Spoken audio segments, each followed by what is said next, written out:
You are watching Co-op for Two, broadcasting live from Champaign, Illinois, Tuesday night, 11 p.m., June 14th, 2022. If the chat could let me know if the audio and video is okay. We are playing now Case 7 from Dave Neal's Baker Street Irregulars box, Sherlock Holmes Consulting Detective. We played Case 6 just a few days ago on Sunday, and we're trying to push ahead and play these last 5 games in this box because they are connected in some fashion, perhaps only through newspaper stories. Let's check in with the chat and see how we're doing here. Anna actually informed us that she's heard on Paul Grogan's vlog that there's a hidden case 11 in this box, which seems a little odd to me. There's nowhere to hide it, so that means perhaps it's, I was thinking maybe it's a case, the book for case 10 looks a little big, so either there's a second part 2 case in there, or maybe it's just questions about stuff in the newspaper. Jonathan says he's watched episode 2 of Irma Vep, was not as engaged as first episode, didn't feel that much of a plot. Also been watching the dub of Lupin the Third, part 6. It's a fun heist show. First part of the season seems to have a lot of literary references. Not sure I'm getting all of them. Interesting. Okay, Jonathan's got his little joke about the audio being good. At the end of case 6, the Baker Street Irregulars got expanded. Daisy, little Daisy, and her dog Dodger joined the bunch. So she's going to be with us for case 7, which I've got in front of me here. Case 7 is entitled The Tiger's Eye. Tiger's Eye is a kind of gemstone, sort of mottled gemstone. Maybe that's what this is about. This actually looks like one of the thinner cases in the box, so we'll see what that means in terms of gameplay. Dave Neal joined us for part of case 6 yesterday when he joined the chat and pointed out a slight misprint in the newspaper. And it's interesting. It's not important, and it's completely reasonable. It doesn't even need to be considered a problem. But I've talked about some conversation I had with Dave Neal when we played the beginning of this box about the order in which these cases were made. And Dave Neal was telling me in his last message that he doesn't remember these cases. It's been decades ago since he wrote them. And regarding like a little side story that was in the previous case that seemed like it was odd that it wasn't wrapped up, he was like, well, maybe it continues, maybe it doesn't, I don't remember. So what struck me about that is this is almost like playing one of these forgotten games now, because Dave Neal, the author, doesn't remember exactly how they go, and but he tends to watch these playthroughs afterwards. So we're sort of like archaeologists rediscovering these cases. So that makes it a little bit extra fun. Anything else to talk about before we jump in here? I had 2 thoughts to talk about. The first one is we talked about this murders by mail Sherlock Holmes Consulting Detective looking game. It's got a map of London that looks beautiful, and a newspaper. It looks very much in the flavor of Sherlock Holmes Consulting Detective, but it's made to be played over the mail. You basically look at pick 3 places to send people to each turn. You submit them over the web, and then it sends you in the mail a printout of what they discover, what those 3 people discover, and then you go again. You pick 3 new places. They've got 1 set for Sherlock Holmes, they've got 1 set in modern times, and they've got 1 noir in the 50s or so. And I already have the Sherlock Holmes 1900 one, and I decided that we should play it on the channel. It'll be a little unusual because we can only play it in short sessions, but I decided maybe we'll do 2 at a time. So I've ordered the noir one. Maybe after we finish Baker Street Irregulars box, we'll try playing that. That would have to be played like in hour-long sessions once a week and continued over the course of many weeks. Maybe interweaved with other games as we play. But I think we'll give it a try. We'll see how well it translates to the channel.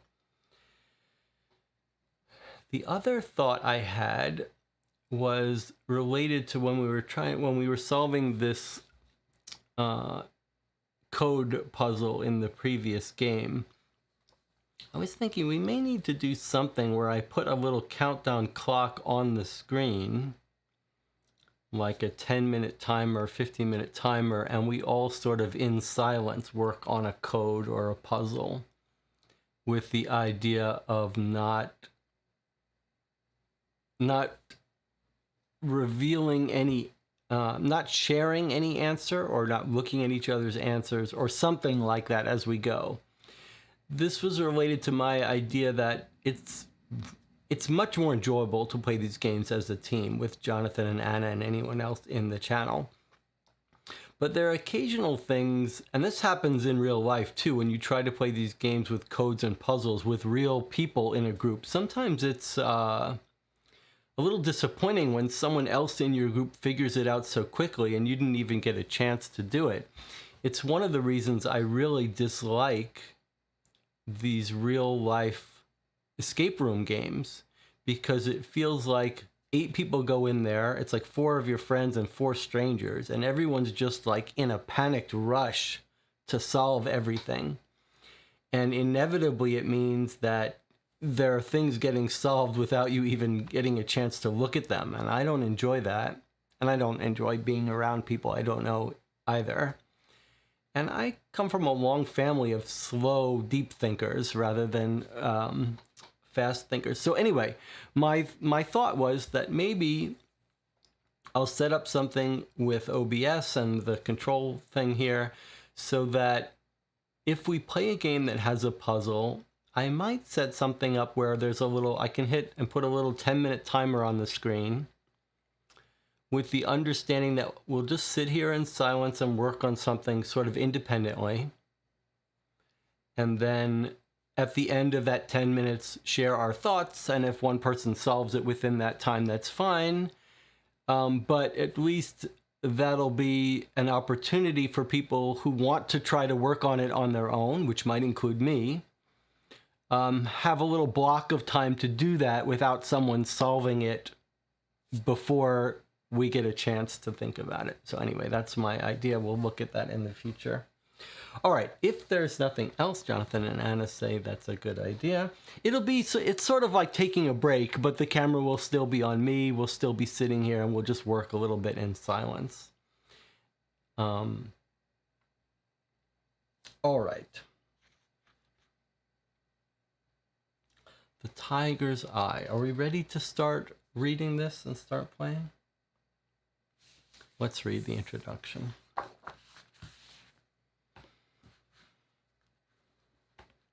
Tiger's Eye. Friday, August 23rd, 1889. So a couple months since our previous case.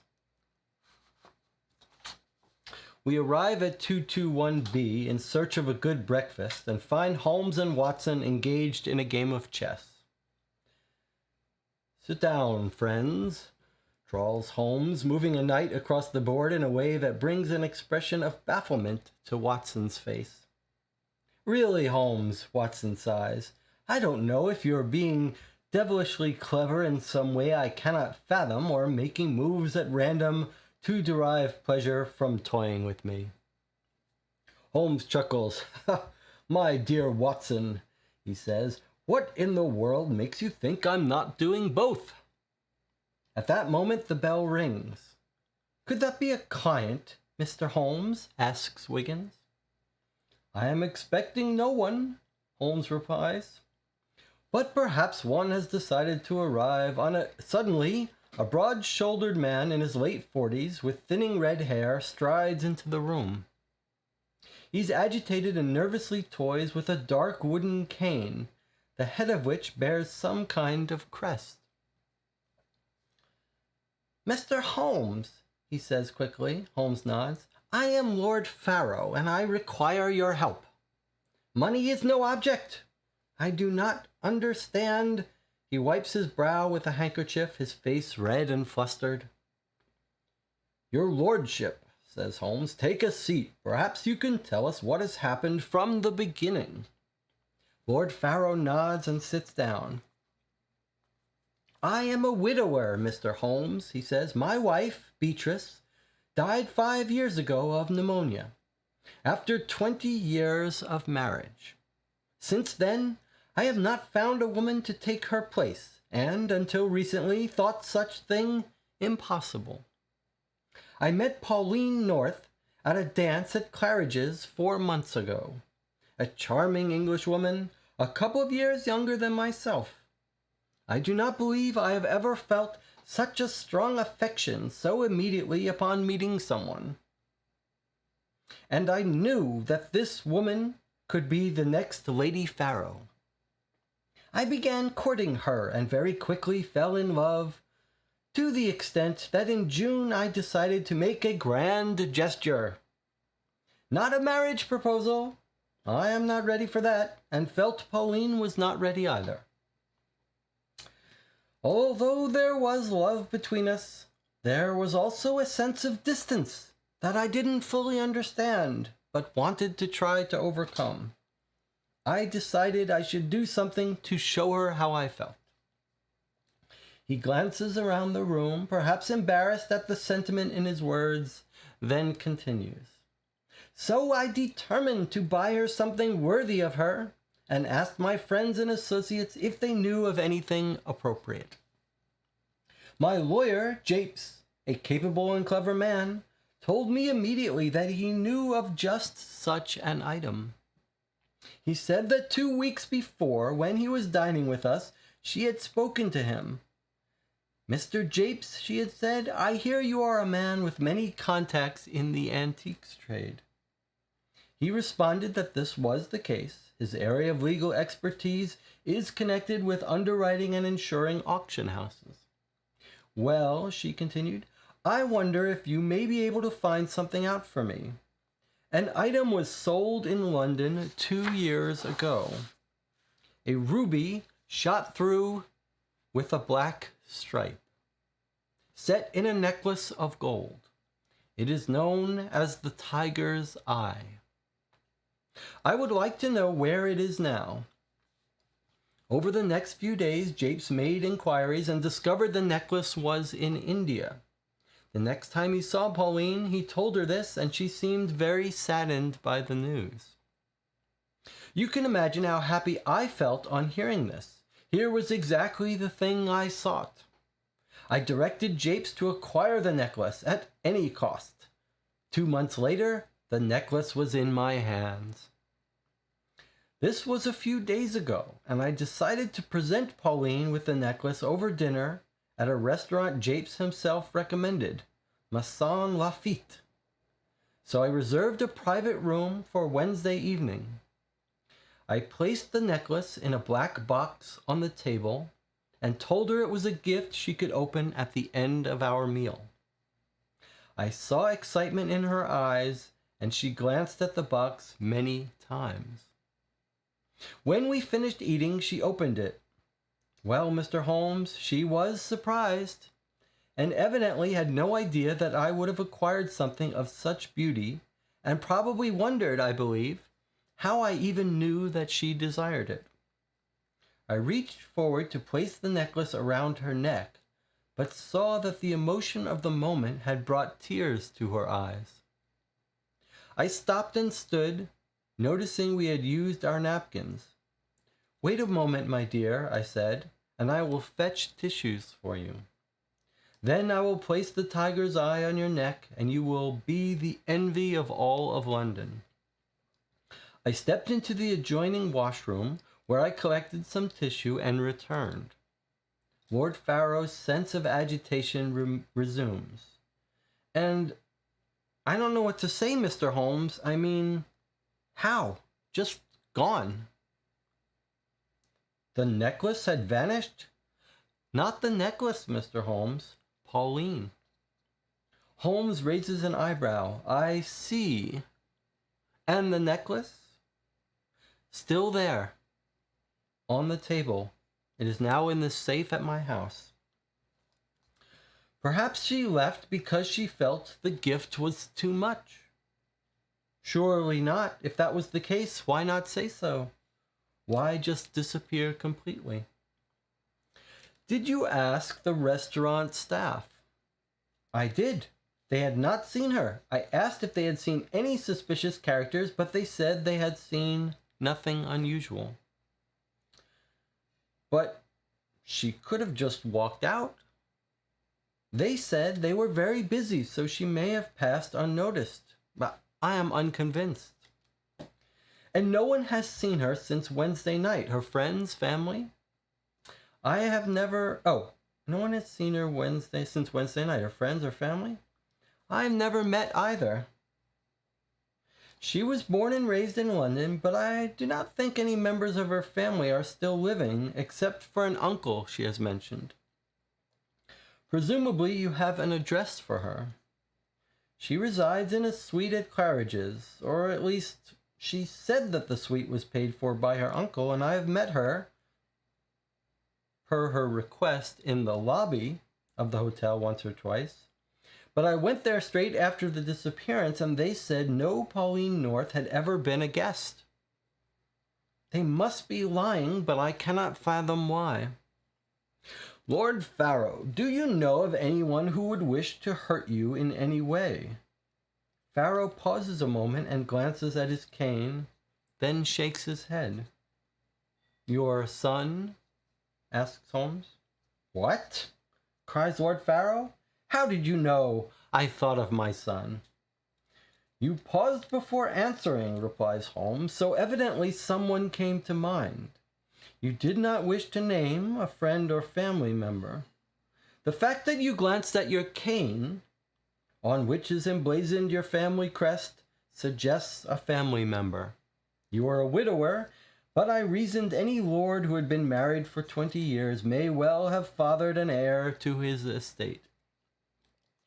Lord Farrow sits astonished for a moment, then speaks. Yes, I thought of Eustace. He lives on the estate in Hertfordshire, and even if he often comes to London, he seldom visits me, and I feel he may blame me for Beatrice's death. Perhaps because when she took ill, we were in the country, and I delayed on undertaking the long journey to a hospital. But as soon as I realized the seriousness, Mr. Holmes, well, then I acted. He suddenly becomes highly emotional and adds, but I know Eustace loves me. He has met Pauline and thought it was evidently difficult for, though it was evidently difficult for him, he did appear to like her. Holmes returns to the events of Wednesday evening. How long were you in the bathroom? No more than a minute. And have you consulted the police? Yes, but they say there's no evidence of any crime. But they are wrong. There must be foul play involved. Was the food good? Lord Farrow is taken aback by the question, but stutters. It was excellent. One more thing, Lord Farrow. Could you describe Pauline for us? Yes, she's in her mid-40s, average height, has long black hair, she's quite thin, and has many freckles. On Wednesday, she was wearing a dark blue satin dress.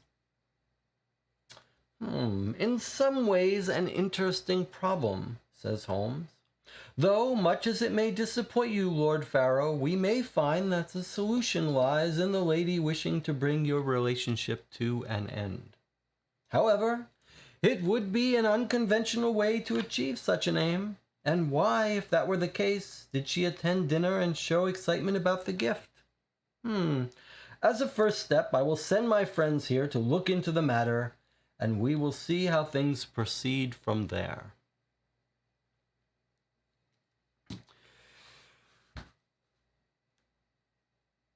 Okay, so he's got a son, he's got Pauline, and he's got the cane, and points out there is a cane mentioned in the newspaper from not our last case, but the case before, I believe.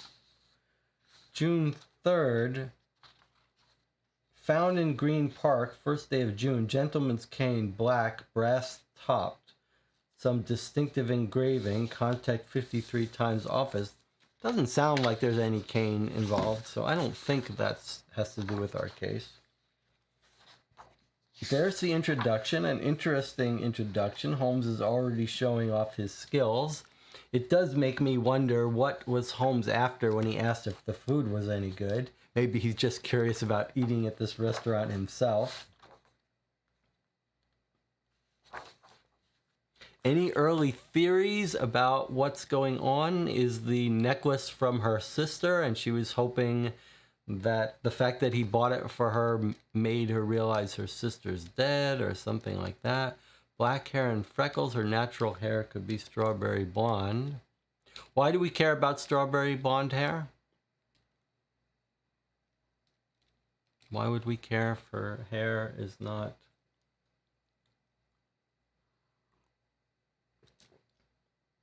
I don't remember a previous person who's got strawberry blonde hair.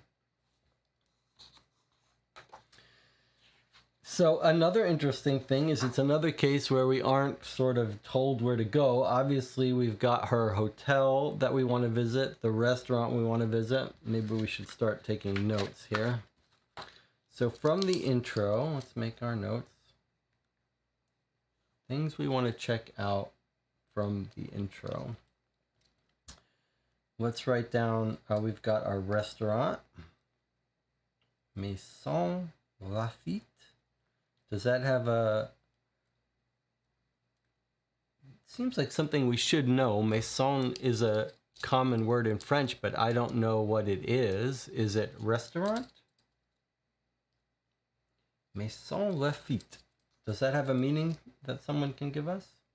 Okay, we've got the restaurant. Then we've got antique jewelry. We might go to a auction house. Something like that. Okay, and then her name, tells him at least, is Pauline North. And then we've got the son, Eustace Farrow. Lives on an estate in Hertfordshire. Seldom visits. He blames about Beatrice's death, so we've got Beatrice Farrow. This Lord Farrow seems like a nice gentleman. I don't think there's any reason to suspect him. Then we've got the lawyer, right? What was the lawyer's name here?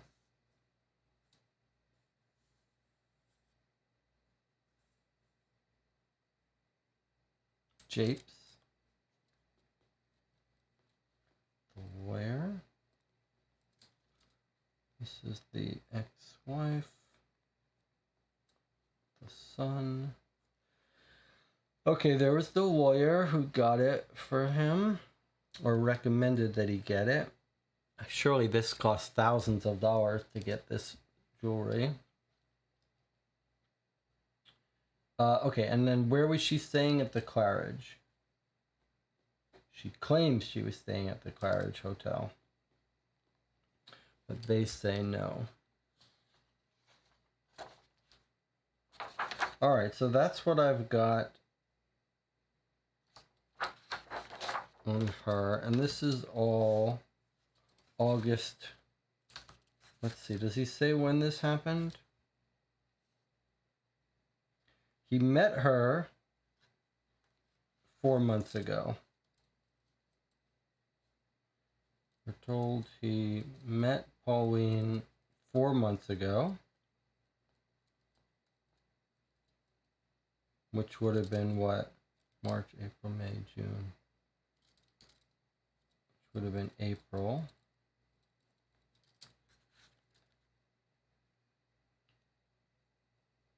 Couple years younger.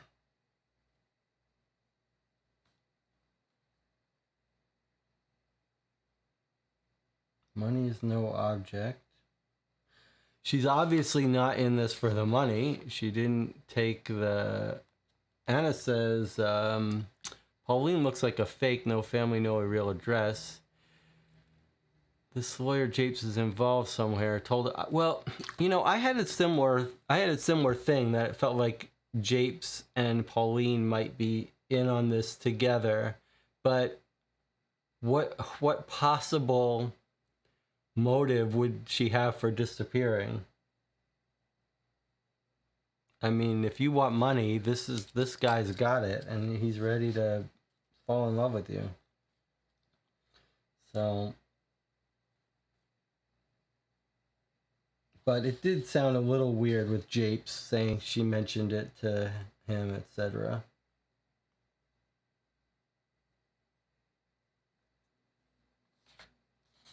I don't believe the lawyer. I agree it's kind of set up to sound like the lawyer is involved, but I don't know. I don't. The facts belie it.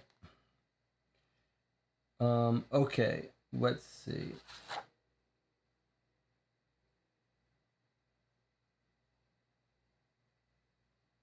He's got his... I wanted to see what he says about when they went to dinner. 2 weeks before when he was dining with us. Well, we have to assume that this all happened recently, like August 22nd. All right. Shall we go through the newspaper? And then do we have to go through previous newspapers to look for anything? Let's see. Let's read. We'll read today's newspaper, then we'll take a break and we'll get started. All right, let's go through the newspaper together. August 23rd, 1889. Births on the 17th of this month at home, Brewer Street, of the wife of Mr. Stephen Quayle, a daughter Rose. On the 11th, 49 Pembury Road, to the wife of Arthur C. David of Hong Kong, a daughter. Marriages, 4 of August, the Church of St. Pons le Combe, France, by Reverend Gascon. On the 10th of June at St. Andrews, West Kensington, by the Reverend W.E. Bates and Eustace Farrow. Whoop, Eustace just got married. I think, do we have something going on with the son and Pauline? On the 10th of June, Eustace Farrow to Francis Kenbar. All right, let's make a section in our notes for news stories. So Eustace Farrow got married. Definitely want to follow that up.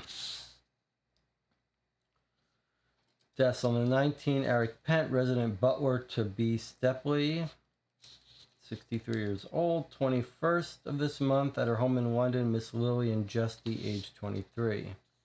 Personals, etc. Army Navy coaching, Cambridge graduate, many years engaged in teaching, desires to purchase a partnership in a London coaching establishment for Army Navy pupils. 1,000 to 1,500 pounds could be invested.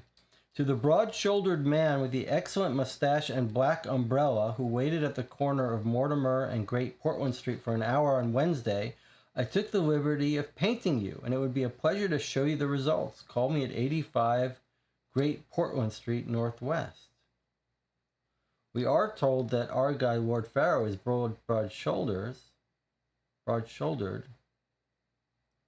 He didn't have well, I don't know, that's interesting. Richard Parker, formerly of Shoreditch, and who left about the year 1879 and is supposed to have gone to Australia, is requested to communicate with the undersigned. Any person giving information to the whereabouts of Mr. Parker, his wife or heir, will be rewarded. E.S. Tatham, solicitor. Which first? T.S. George Stuckwell, if I ever set eyes on you again, you will wish I had not. Signed, Marie. entertainments, etc. Alhambra Music Hall this evening. Mrs. McGregor and Miss Ahuja, newly returned from India, with full chorus and band. Covent Garden Theatre every night at 8:15. Doors open at 8. The Little Minister by J.M. Barrie, featuring Miss Robin George and Mr. Cyril Maud. Seats can now be booked. We should remind ourselves that he met her at a dance at Claridge's. So, at a dance, that may suggest some background of hers in dancing or something, or we might find her in a dance hall. London Amateur Boxing Association, 49 Compton Street. It's a match between Mr. Roy Darren and Mr. Bertie Cranford tonight at 7. Miscellaneous. Handyman available, skilled at carpentry and brickwork, all jobs considered. Butler or thorough indoor servant. Butler or thorough indoor servant would take a job for the season. Age 52, height 5'8", married, wife and experienced cook, good references. Masson Lafitte, a restaurant. Recently restored a la carte and table hote, whatever that means. Table service, I guess. Luncheon and afternoon tea, 63 Fleet Street. Okay, well, there's our restaurant, so we know where to find it. We don't have to look it up. Elocution, extempore speaking, oratory, eminent pupils in every profession, including members of both houses of Parliament, ladies trained for society, voice strengthened, defects corrected, Professor Haystack. Well, if we think she's fake, maybe she went for oratory lessons. Dr. Thornycroft, Huxtable, celebrated author of Huxtable's Sidelights on Horace, announces the foundation of a preparatory school destined to be among the country's finest. Sons of aristocratic personages already enrolled. The Priory School, Marselton, Derbyshire. Notice, outfits for India, China, and the colonies. Estimates with lists of articles will be forwarded on application to Thresher and Glennie Outfitters, across Somerset House, The Strand, WC. Anna says the father doesn't know about the, let's see.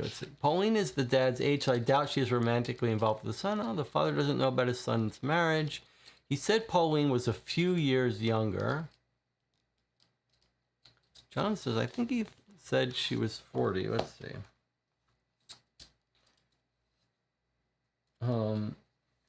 Pauline, couple of years younger than myself.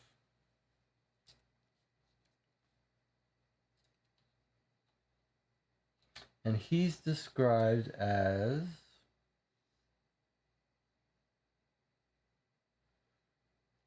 a broad-shouldered man in his late 40s, thinning red hair. So he's in his late 40s. She's a couple of years younger. So she's going to be in her 40s. We don't know how old the son is, though. Did he say she was 40? I think I've declared that up. Okay, let's continue with our newspaper. You guys can keep talking. Pheasants, adult and young birds at low prices. Eustace Bailey and Sons, 82 Mount Street, London. Stevedores unite with dockers. Manifesto issued. The stevedores of London have joined the dockers and gone on strike.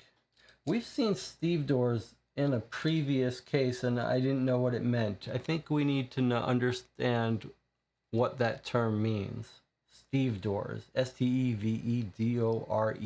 Can someone look that up and let us know what the stevedores are? They have also issued a manifesto compelling other ship workers to do the same, which we print here at the end of the present piece. Is it something to do with ship work? The dock strike is now in its second week, having begun on the 14th of this month when Ben Tillett led the first discharge of workers from the West India dock. Mr. Tillett visited the other docks along the Thames, rallying the men at each in turn until all dockers in the city were on strike. The original cause of the strike was a dispute about plus money during the unloading of the Lady Armstrong. plus money being a bonus paid for completing the work quickly. Over the last year, the West India Dock Company have cut their plus rates to attract ships into their own docks rather than others. It was expected that the strike would come to a quick end as the Dockers Union has no funds, but now the Amalgamated Stevedores Union have offered financial support and encouraged others to do the same.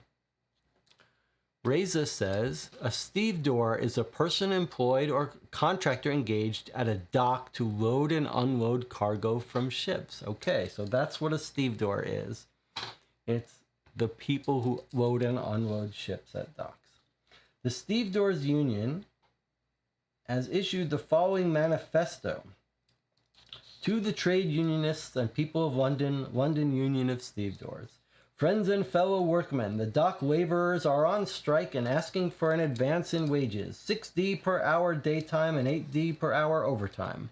The work is of the most precarious nature, 3 hours being the average amount per day obtained by the docker.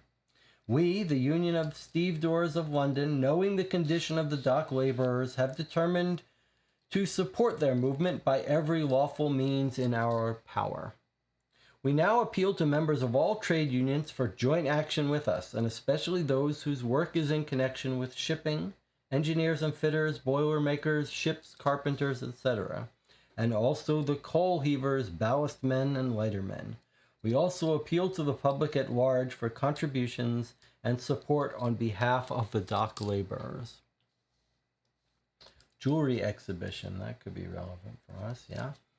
From today till Thursday next, an exhibition of rare and exquisite pieces of jewelry will be on display at Sotheby's auction house for perusal by the public and interested parties. These spectacular items, which include the celebrated Saldana diamond, will all be offered for auction commencing Monday the 30th of September. Expressions of interest should be directed to Mr. Stope at Sotheby's. Middlesex versus Surrey at Lord's. A grand innings of 179 by Mr. R. Dean was the great feature of yesterday's cricket in the return match between Middlesex and Surrey. On Wednesday, Middlesex had occupied the wickets for the whole of the day, scoring 355 for the loss of 9 batsmen. Yesterday, the last wicket gave a good deal of trouble. Hay and Jensen in about 40 minutes, adding 73 runs, with the result that Middlesex's total reached 428. Sounds like a crazy sport, cricket. Surrey, despite splendid play from Mr. Dean, soon found themselves with 8 men out and wanting 80 runs to escape a follow-on. The chances were, of course, against this number being obtained, but Bland played very well. 40 runs were added for the 9th wicket, and subsequently Harris keeping up his end while Mr. Dean hit. The remaining runs were obtained and the innings closed for 311. The follow-on averted by the narrow margin of 3 runs. Mr. Dean, who in scoring 179 not out, put together his sixth 3-figure innings of the season, played wonderfully good cricket from start to finish. Lord's Cricket Ground is the headquarters of the Marylebone Club, by whom authority is exercised over the great national summer game. Elephant at Aintree. Quite a sensation was caused on the Aintree racecourse on the 21st of this month by a race between an elephant of Mr. Bell's hippodrome, some adult and juvenile runners, and several ponies. The interest excited in the race was such that it was impossible to obtain a clear course, and a false start having been made, the race was run without any decisive results being obtained. All bets were therefore declared off. The elephant ran very well. Okay, last column of the paper here. In foreign news, we have received the following through the Reuters agency. The Panama Canal, Paris, August 21st. It can now be regarded as certain, reports the Paris, that the government will introduce a bill to aid the Panama Canal enterprise. German strikes, Berlin, August 21st. We have as yet no intelligence from the Westphalia to show that the miners on strike are showing any inclination to abandon or to compromise their demands. All the omens indeed are just the other way. His Imperial Majesty warned the delegates that if the strike movement were to get mixed up with social democratic tendencies and result in resistance to the law, he would have to act with severity and the full force of his power. At the same time, he said he would inquire into the miners' grievances and let them know the result. It is not yet clear what effect these imperial words and warnings have had on the minds of the Westphalian miners. From the U.S., Philadelphia. The Constitution for the proposed new American states, Montana, Washington, North Dakota, and South Dakota, have been completed and will be adopted by a popular vote on August the 1st. And when this has been done, each state will be admitted to the Union, making 42 United States. Interesting. Mining returns. Day Dawn Block and Wyndham Gold and Diamond Mining Company, result of crushing for the fortnight ending August 17th, tons crushed 1630, yields of gold 1,400 ounces, including tailings. Day Dawn PC, stone raised for fortnight, ended August 17th, number 1 shaft 80 tons, number 3 shaft 110 tons. Eagle Hawk Consolidated Mining Companies, result of crushing, Malden, August 17th, 300 tons, yielding 115 ounces of gold. Mount Usher, 117 tons crushed, yielded 236 ounces of gold.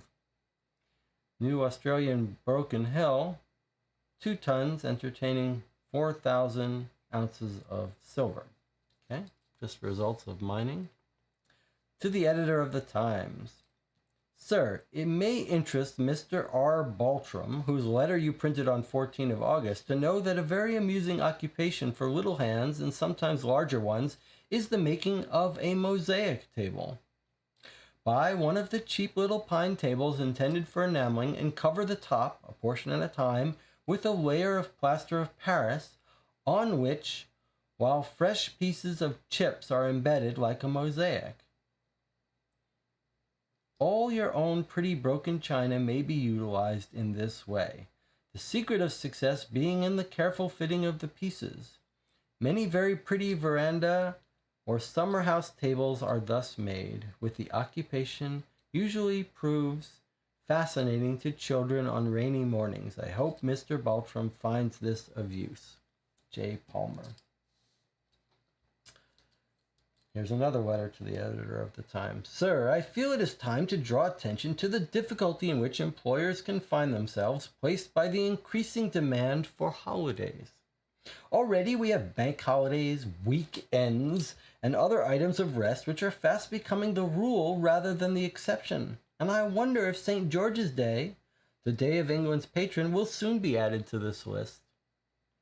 Now, the employer is called upon during the summer months to give facilities for young men and women to attend all sorts of outings organized by the clergy and other well-meaning persons. The choir outing, the Sunday school outing, the cricket club outing, the Band of Hope Happy Day at the seaside, all claim the attention of employees to the inconvenience of their employers and also to their own unsettlement. The more this kind of thing they get, the more they want. In certain trades, it is known the men will not come back to work for 1, 2, or 3 days after a bank holiday.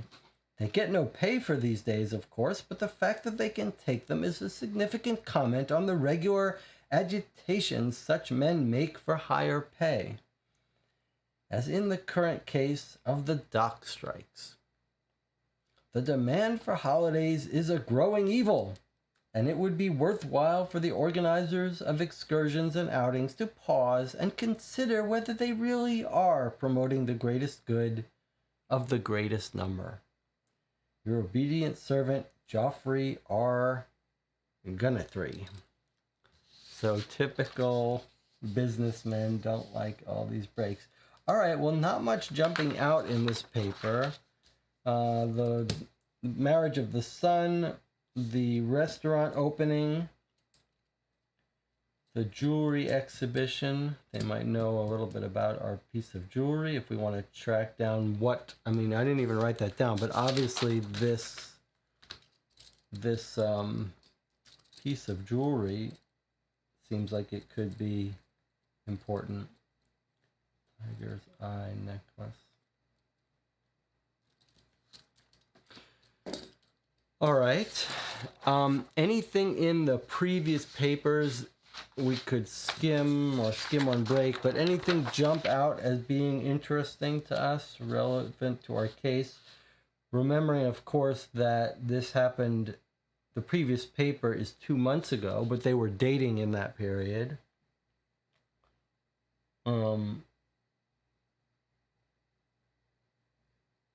Let's just quickly look through. If we look at the previous paper, there were the jewelry thefts.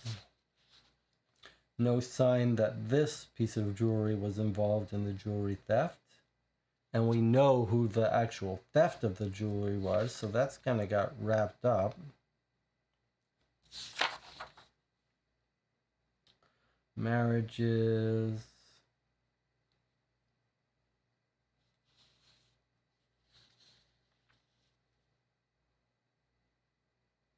Horse and cart. We will, of course, keep our eye open for any horse and cart story.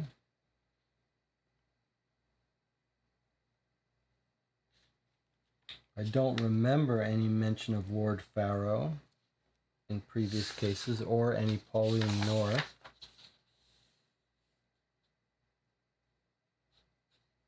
We're told that he believes Pauline is from London, but has no family. We did have the cane that was found many months ago, and it doesn't seem relevant to our case, but it does seem a little bit unresolved.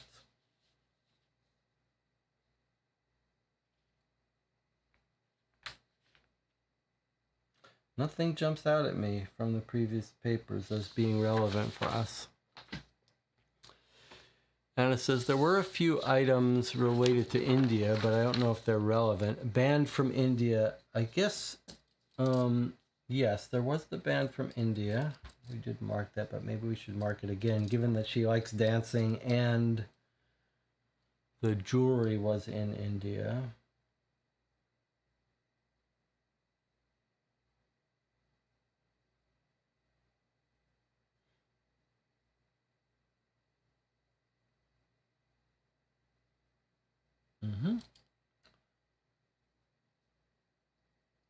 Okay.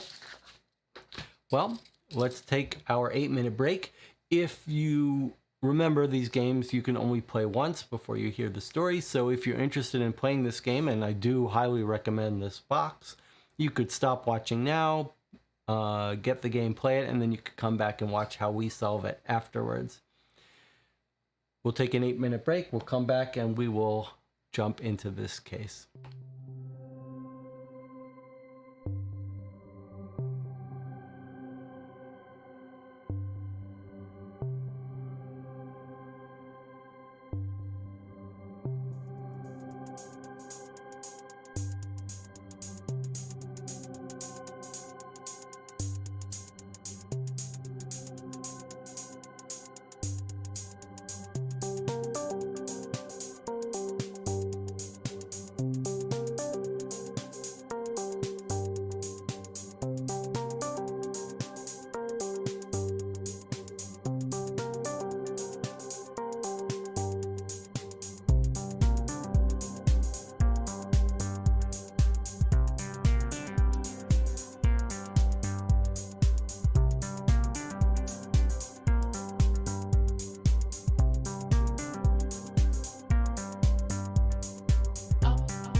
Okay, we're back, and we were just discussing in the chat where we should go first, and I have suggested that we should play these things as if time matters. And so you're sort of on your own with these Sherlock Holmes games to decide what order to visit things at.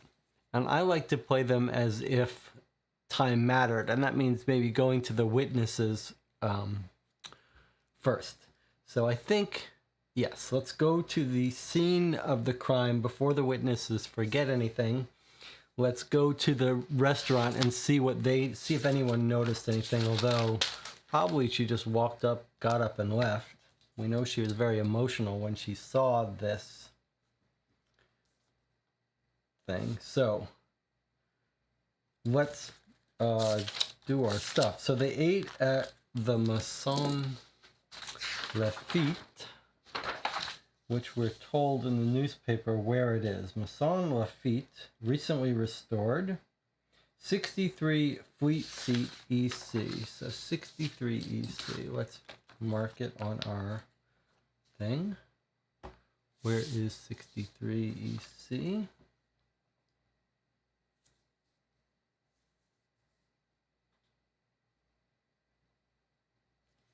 There's 63 EC. Can't. Red is not the best color. Let's change our mind about using red. Let's go back to using yellow. Yellow is not the best either, actually. Alright, how about blue? 63 EC. Okay.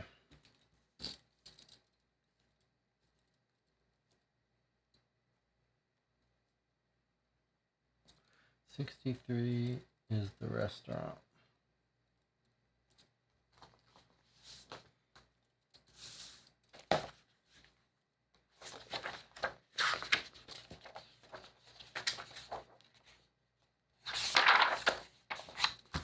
Okay, let's get our stuff. So we do our thing. I see we've got our first little illustration here. Looks like the maitre d'.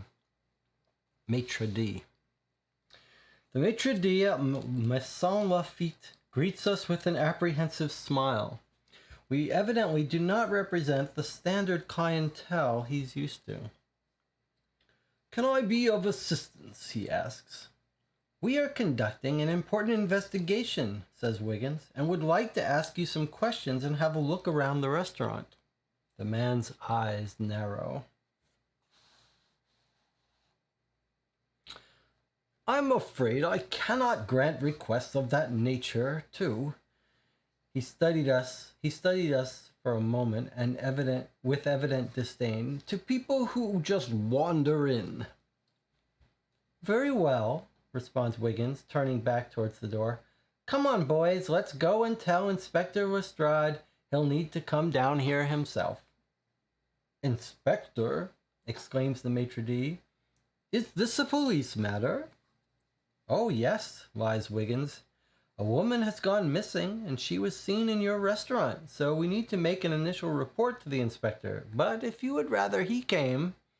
The man frowns, evidently considering that a police investigation into a disappearance may be worse for business than admitting a small group of people.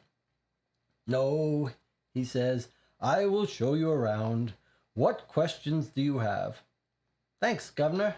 Wiggins grins. Do you recall Lord Farrow dining here on Wednesday with a woman called Pauline North? I did not know the woman's name, but yes, they dined in our private room. But after the meal, Lord Farrow came running downstairs, very distressed, and asked if we had seen his companion. So it is she who has gone missing? Yes. Did you or any of the staff see her leave? No, but we were very busy on Wednesday evening, so the lady could have left unnoticed. I told Lord Farrow as much. He was very upset. Do you know a lawyer called Japes? Yes, he dines here regularly with his associates. And who are his associates? Other lawyers, I imagine. Most of the time, he's in the company of a tall, bearded man called Mr. Whipple. Could we see the room Lord Farrow dined in? The maitre d', still evidently annoyed at our intrusion, leads the way up a short flight of stairs at the side of the restaurant and through a door at the top into a small wood-paneled room. It has a deep red carpet and two large sash windows looking out over Fleet Street. To the right is a door which leads to the adjoining bathroom where Lord Pharaoh went to fetch tissues. There are no other doors save the ones we came in by. In the center is a table with a chair on each side, one facing the windows and one towards a colorful painting of a Parisian street that almost covers the wall. And who was sitting where? Asks Wiggins. The lady was facing the windows, replies the maitre d'. We search the room but find nothing else of interest, and so finally, to the maitre d's evident relief, we leave. Okay, so what we learn here is Japes dines with a bearded man, Mr. Whipple. Okay. He didn't really add anything new for us. And that was at 63 EC. Let's see, what else do we want to follow up on?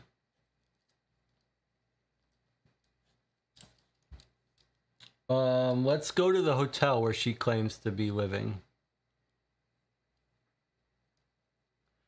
John says, could she have just seen something through the window and Lord Pharaoh assumed it was about the necklace? Not super likely, but throwing it out there. Does seem unlikely, but she was facing the window. Seems unlikely, though. Let's go to the Claridge Hotel where they met and where she claims to have been staying. Maybe they'll have some insight.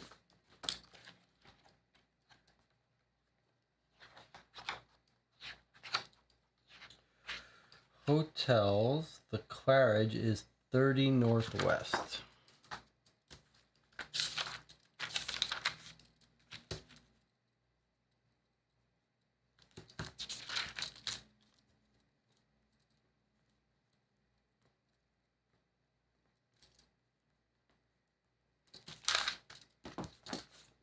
Okay, 30 Northwest Claridge. Let's see. This is the nice part of town, the Northwest.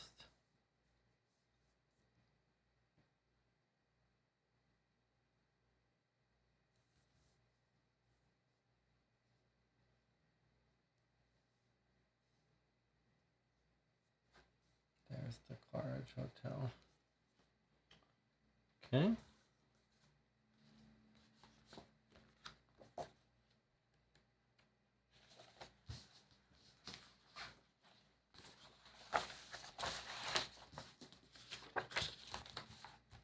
.30 Northwest.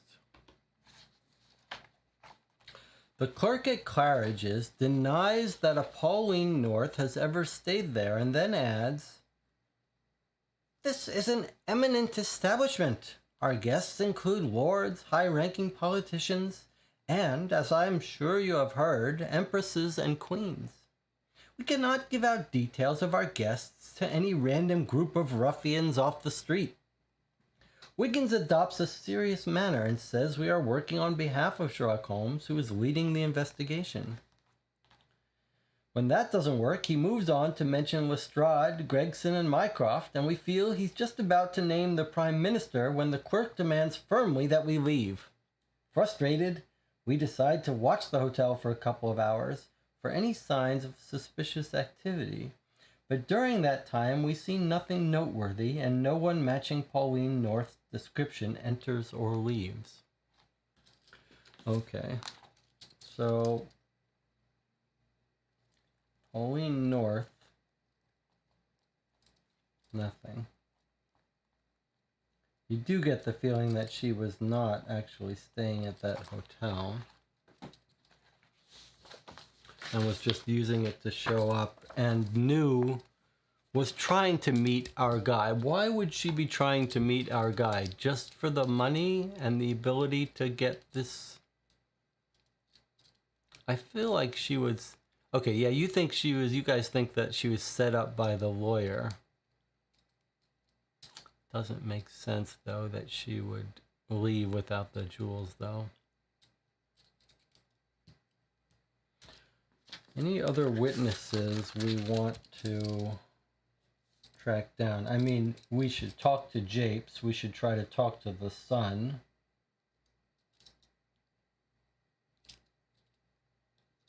We should try to find where she's really staying, which might mean Office of Records and stuff. Let's talk to Japes before he has a chance to get his alibi in line. Let's see. Are we gonna find Japes? Does he have his own lawyer barrister place? Let's see.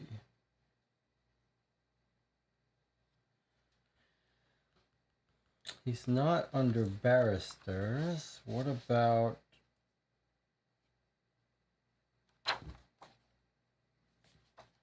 under J?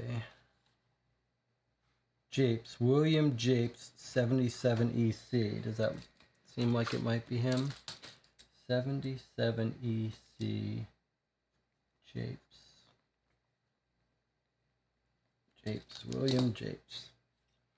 77 EC. Let's see if that's him.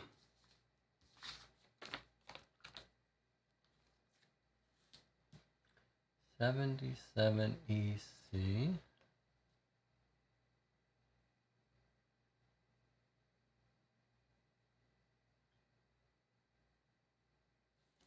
$80, $75, $74, $76, $77, all the way up here.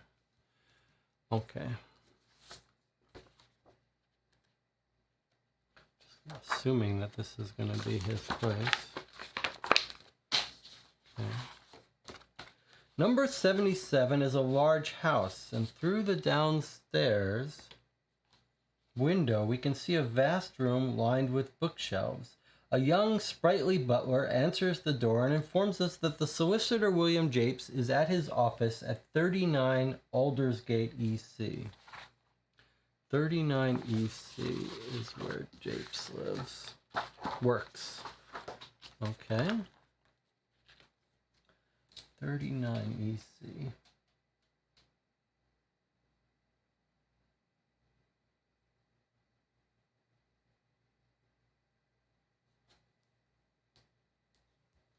Okay, so there's 39 EC. He works near the hospital and the post office.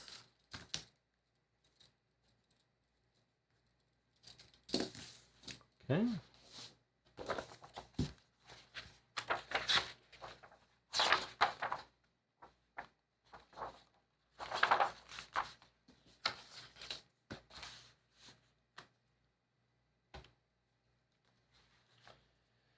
Japes is a large, stocky man on the verge of middle age, with a short beard and a receding hairline.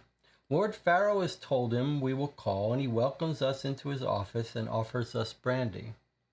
Wiggins declines and then gives Simpson a disapproving look when he takes a glass. We all surreptitiously take sips from it while Wiggins does the talking. Come on, how cool is that? Even Daisy took a sip? Probably in those days. Mr. Japes, sir, begins Wiggins, how long have you known Lord Farrow? Around 8 years. We met when he was selling off a number of valuable paintings from his estate in Hertfordshire. The lawyer speaks with a rapid, determined voice. This is always an unpleasant moment when I've chosen a voice for someone and then it clarifies that it's completely different. Okay, a rapid, determined voice. And when did you meet Pauline North? In May, but only briefly, over tea at Claridge's. It was 4 days after that, while we were all dining together on Lord Farrow's estate, that she mentioned the tiger's eye to me. And she mentioned it to you alone? Yes, I doubt anyone else present heard. I think Lord Farrow has given you an accurate account of what she said to me. And what do you think of Pauline North? The lawyer pauses. A charming, respectable woman. A good match for Lord Farrow. Did you find it odd that she was taking you into her confidence when you barely knew her?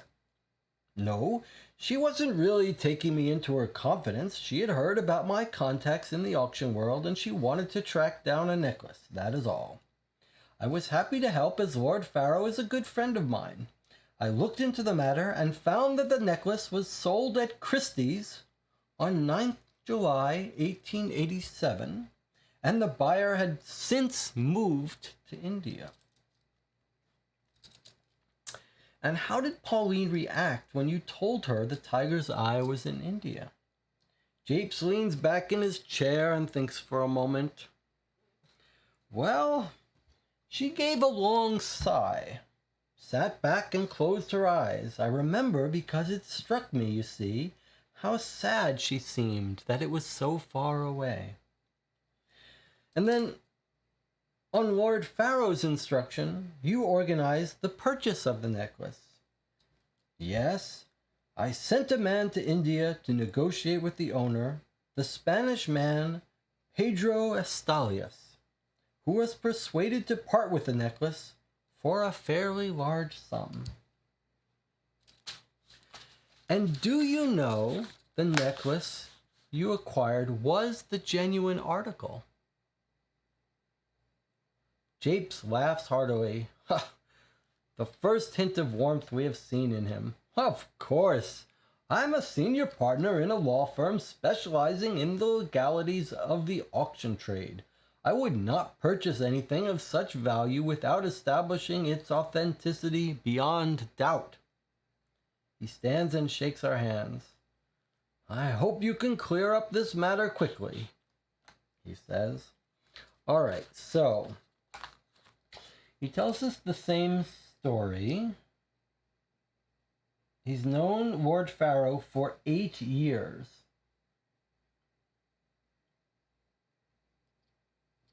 He met her in May over tea. Then she mentions tiger's eye to him. Okay, so he met Pauline in May at Claridge's, where she was her wont to meet people. 4 days after that, dining at Lord Pharaoh's estate. So 4 days later, she asks about necklace at his estate where they were dining.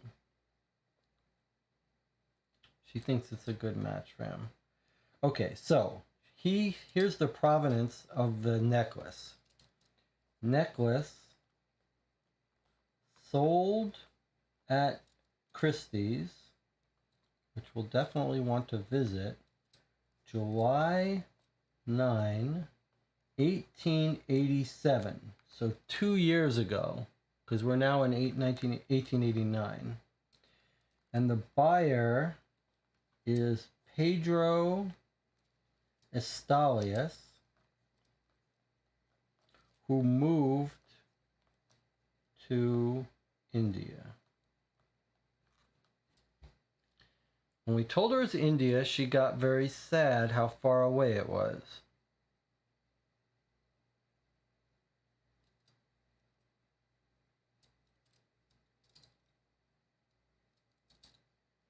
And he says he verified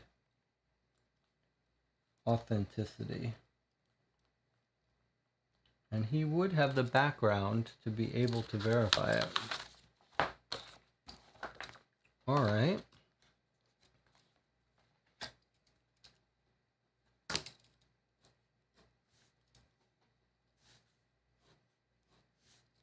Just want to make sure we don't forget to check these places. Christie's and Pedro Estalias. So 2 years ago, he bought it. It might be nice to learn who he bought it from. Could we go to Pharaoh and check out the necklace? Could we canvass Fletch Street outside the hotel, see if anyone noticed her?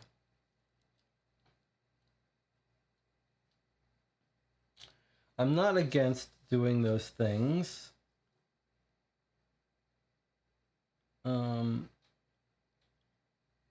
But let's do them in order. Let's do them in a proper order. I think we should go to Pharaoh's house. I think we should talk to the son while his memories are, before he goes on his honeymoon.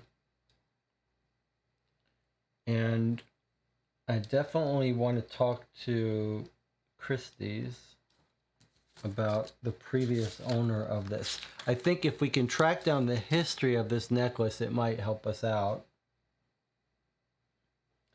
And I have some thoughts of whether Pauline went to this place to look like a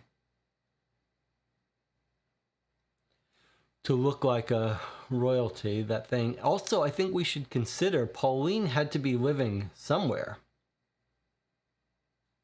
Perhaps a neighboring house, a neighboring boarding house near the Claridge Hotel would be a very reasonable place where she might be staying.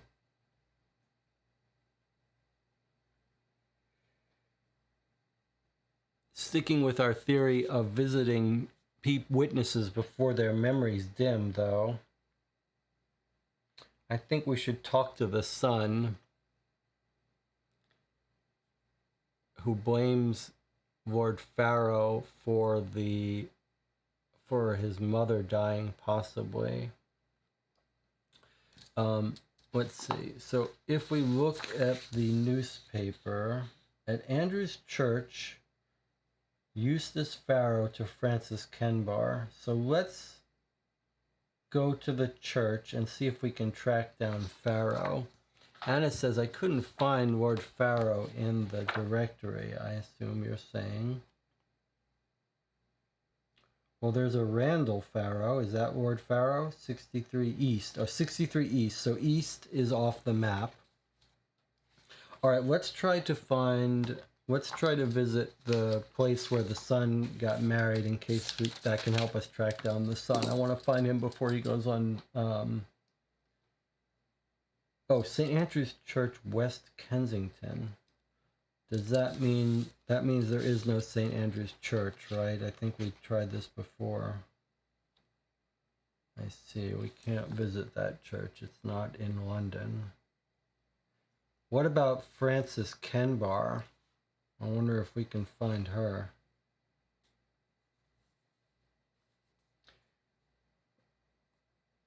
Lady Cicely Kenbar, 51 Southwest. I'm going to take a look if we can visit the sister of who the son married. It's an awfully roundabout idea. All right, so there is an entry, so we're going to go there. We're going to go to 51 Southwest, which is Lady Cicely Kenbar, maybe a relative of Eustace's bride. It's an awfully convoluted way to find the son, but if he's not in London, that may be what we have to do. It's not a major entry, so let's just quickly glance at it.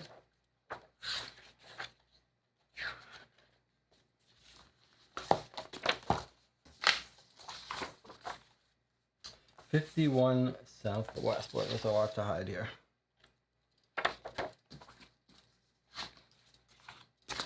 51 Southwest. Lady Cicely Kenbar, Eustace's mother-in-law, is a tall brunette in her 40s. She welcomes us into her home, but her voice is cold, and we sense a degree of disdain in her attitude towards us, being so far below her social status. She tells us Eustace and Francis were staying with her up until this morning when they set off back to Hertfordshire. Eustace had some business in London, she says, which concluded yesterday. He arrived back very late last night. Poor chap, I've told him that he overworks himself, but he will not listen. He had some business in London. Did he talk about his father at all? asks Wiggins. No, in the time I have known him, he has never talked about his father much. Well, what about Pauline North? The Lady Lord Pharaoh has been courting of late. No, I don't recall him mentioning her. He has talked about her before, but she said she seemed very nice, but what? Lady Kenbar does not answer immediately and shifts slightly in her seat, considering her response. I do not know her, you understand, and I have no wish to be a gossip monger. But Eustace did say there was something odd about her. Guarded was the word he used. He asked some questions about her past, and she seemed to sidestep them. It made him a bit suspicious, though he did like her. Thank you for your help, Lady Kenbar. So, what we learned here is Eustace had business in London, perhaps not too suspicious. Concluded yesterday.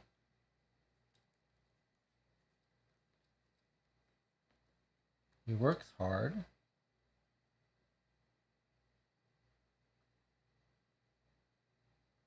And then he says Eustace said Pauline North was guarded about her past. So she's disguising her past, but he still likes her. She still seems like a nice person. Okay. And did we mark that in our map? No, we didn't. So let's do that. 51 Southwest. Let's see where she lives. She's rich. She lives by the park, maybe? No, not by the park. Just down here in the corner. Okay. Lady Cicely.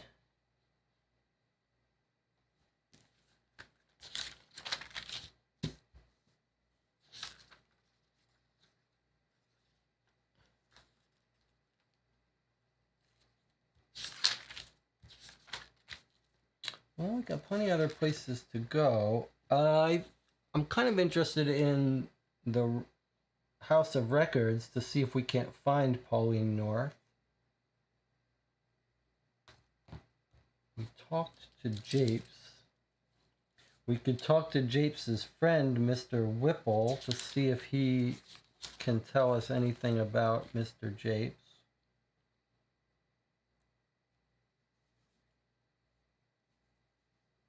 We might learn about the way the wife died, too. Can look into Christie's and the antique jewelry angle. Before I forget, we could visit the painter from the paper. Who is the painter? John says we could visit the painter from the paper. Pauline, the intro mentioned Pauline having an uncle. That's a very good... We are going to go to the record to find Pauline.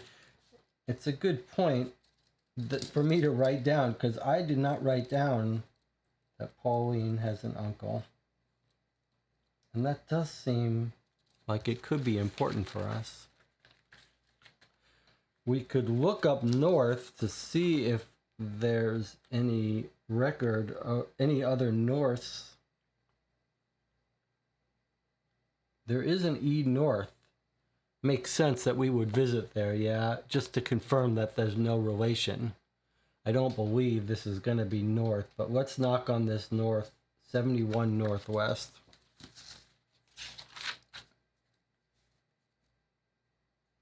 Seems like due diligence is to knock on a north door to make sure she's of no relation. Maybe she is. You don't want to miss the obvious. Okay, here's 71 Northwest. Number 71 is a small house with peeling paint and grimy windows.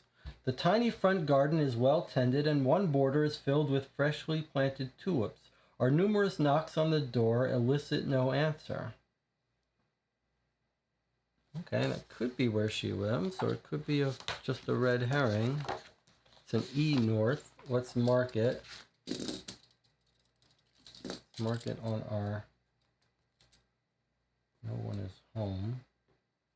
Let's mark it on our thing because it actually is in the neighborhood. In fact, it's right nearby. So I changed my mind. I was saying before that I wanted to check little boarding houses near the Claridge Hotel. But now this is seeming like this might very well be her residence. She's pretending she lives at the Claridge and she's rich, but she really lives there.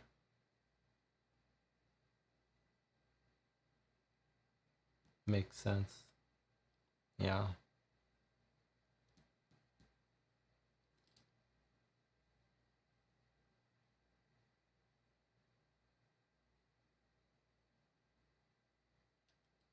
Does make sense. But that's where she really lives. You might imagine if these were stores, we might drop in on those stores to see if anyone recognizes her, but they look like apartment buildings, not stores. All right. What appeals to us most next to visit? Office of Records. That could be her uncle's house. I want to know, there's a painter who mentioned he painted a broad-shouldered man we thought might be Lord Pharaoh. I see. Yes, there was a person who said, I painted you on the street. Contact me.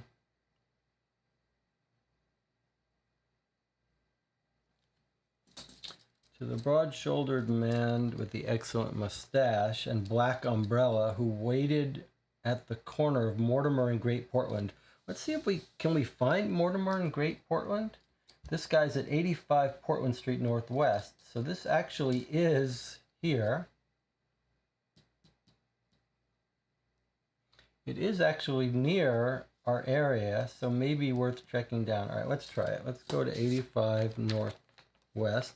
I mean, whether that's related to our case or not, it does seem like it's kind of a fun place to go, and it is near the scene of where this woman is. Okay, so we're gonna visit this. Took the liberty of painting you while he was waiting at the corner of Mortimer and Great Portland. So that's where he lives. Now, where is Mortimer and Great Portland?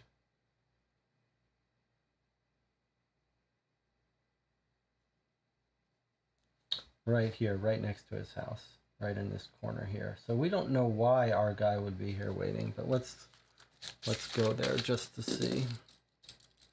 85 Northwest. This is the painter.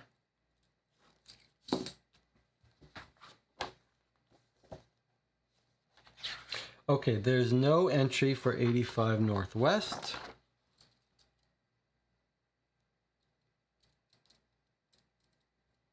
No entry. Let me just make sure. 85 Northwest, no entry. Okay. But we are told someone was waiting there with a black cane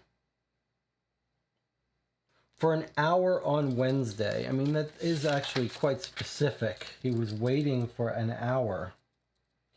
I wouldn't be surprised if that isn't related to not this case, but is important in our story, in our continuing campaign.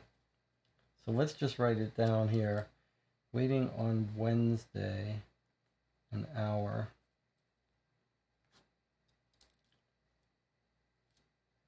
Mustache, black umbrella. Yeah, I don't think that's going to be our case. Perhaps, maybe not, but maybe related to other stuff. All right. And says we could learn something about the tiger's eye in the library. Yes, we could in our informants. We could look in the library, or we could go to Christie's where it was sold. Let's try that. Let's try to find the chain of ownership of this necklace by going to Christie's, where our previous owner, bought it 2 years ago. So auction houses, Christie's is 87 Southwest.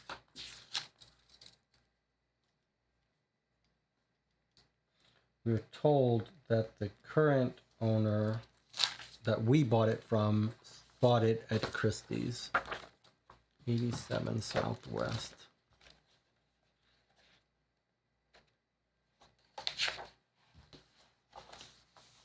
Okay. At Christie's, an auction is in full swing, and we peer over the heads of the assembled crowd and see a portly bald man on a platform, sweat dripping from his brow, standing in front of what looks like a chair with a tall back and some kind of animal face attached to it. The auctioneer's voice fires out in quick bursts as the bids come in, until he brings down his hammer and gestures at the winning bidder. The room is stuffy and the whole procedure rather baffling. So we push through to an office at the back of the room, where we find a young man with intense blue eyes who asks our business. Wiggins claims to represent an illustrious client who is interested in a necklace known as the Tiger's Eye and would like to track its whereabouts. The young man leads us into an office full of stacked papers and ledgers, where an older man with a dark brown beard sits at a desk focused on an open ledger which lists dates, items, and prices. "Excuse me, sir," says the young man. "Ledgers for 1887? The bearded man doesn't look up from the page, but gestures to a heavy oak cabinet in the far corner of the office. The young man opens it, scans the shelves, and removes a volume, which he begins to consult.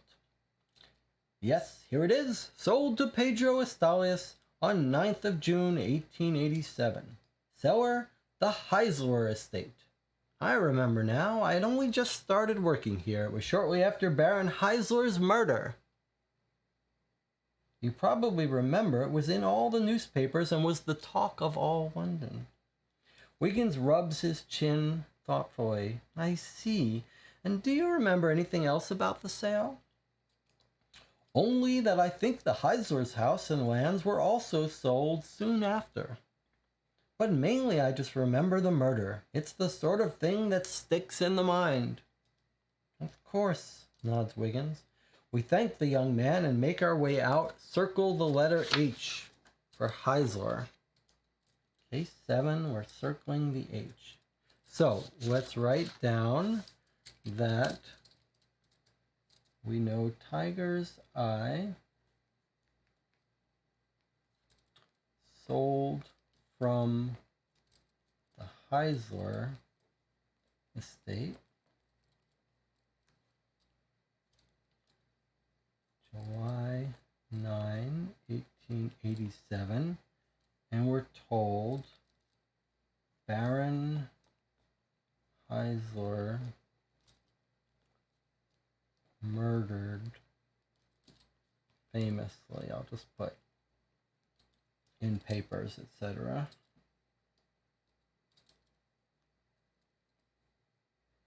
Maybe the library will have more information about that, or the records of births and deaths, or the person at the Times would know about that as well. Okay, so the Heisler's house and lands were sold soon after, so it wouldn't be surprising if our woman here is related to this Heisler family.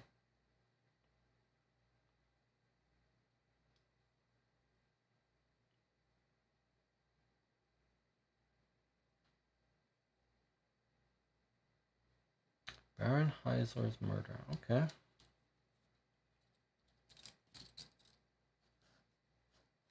And then we should note that we circled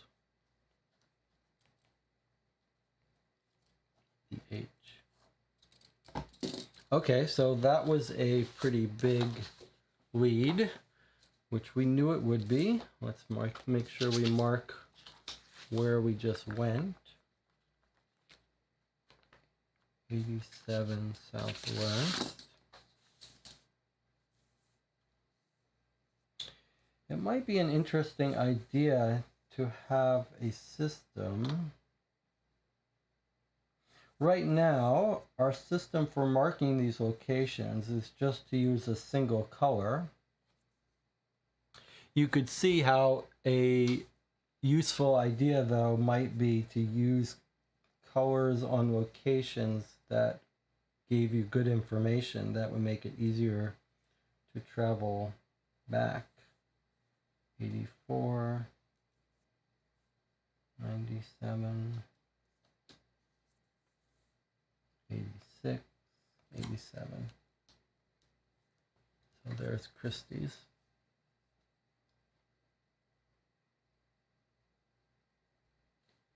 Let's see if there's a Heisler in the paper, in the directory, and then maybe we'll track down. Okay, there's no Heisler in the directory. Jonathan says could be German embassy. We could try the Spanish embassy to see if they know anything about Pedro. Heisler might be German, could be German embassy. Anna says in the library we could find old newspapers. Anna loves going to the informants. Like the first thing Anna wants to do is go to the informants. It's true, they are sort of maximum bang for your buck. The London Library, the social columnist will know about the Heislers. The reporter for the Times could know about the Heislers. It does make sense that we would want to learn about the Heislers, and so that would be a normal place to go. Let's see what else we've got here.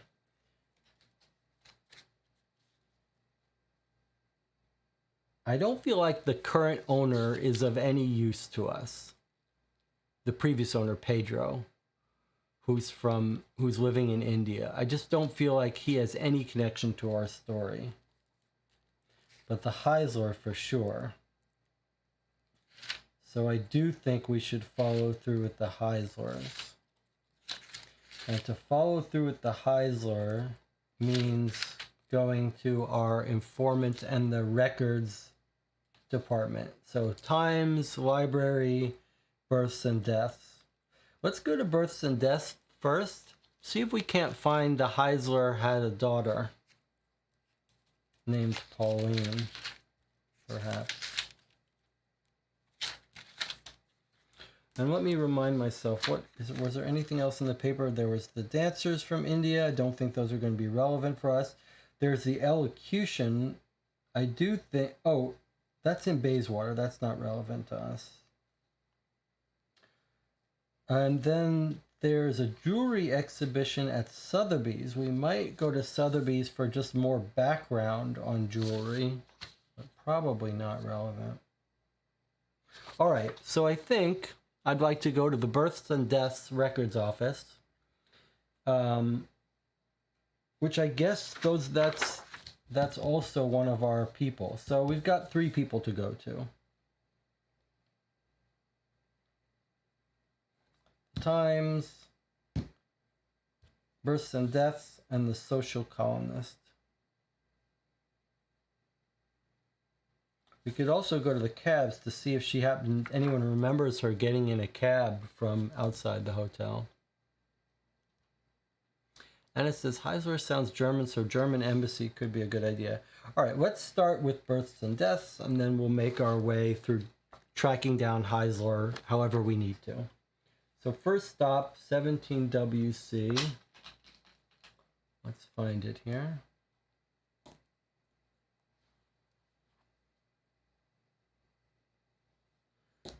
17 WC at Somerset House. Okay.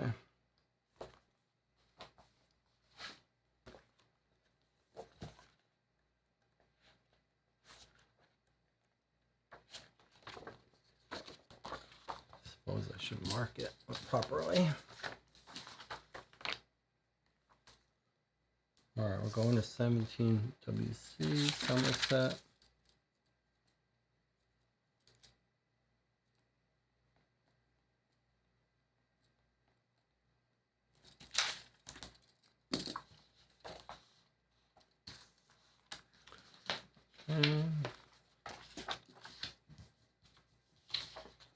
We scanned the lists at Somerset House. Here's Farrow, says Wiggins. Robert Farrow, born in London, 22 June 1842 to Lord Wesley Farrow and Lady Samantha Farrow. Married Beatrice Harper. Okay, in case we care about the wife's maiden name, it's Beatrice Harper, the ex-wife. She died on 19 November 1884. One son, Eustace, born 2nd April 1865, and Pauline North, born in Leeds, 15 December 1722. I don't think that's Farrow's Pauline unless she's got some kind of elixir of youth. Interesting. We've got a Pauline North, born in Leeds,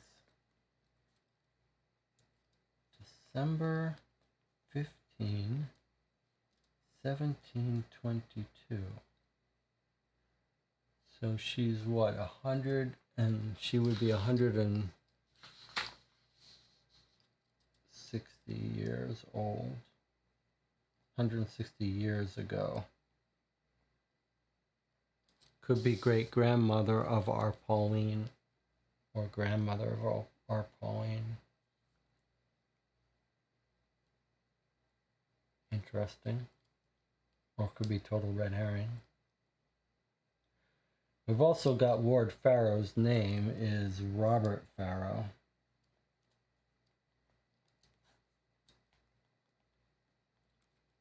Robert Farrow to Lord Wesley Farrow and Lady Samantha Farrow.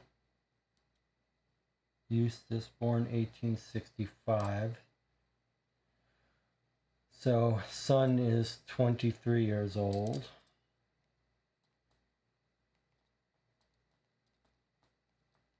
It does make it a little more unlikely that the son is having an affair with Pauline. That would be a 20-year difference.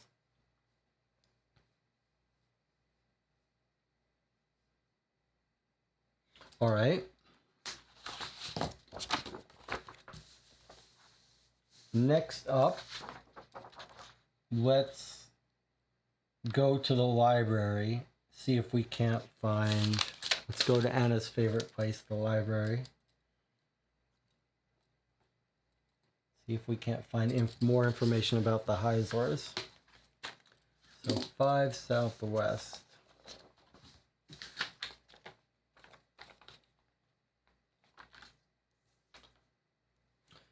That's the library right there.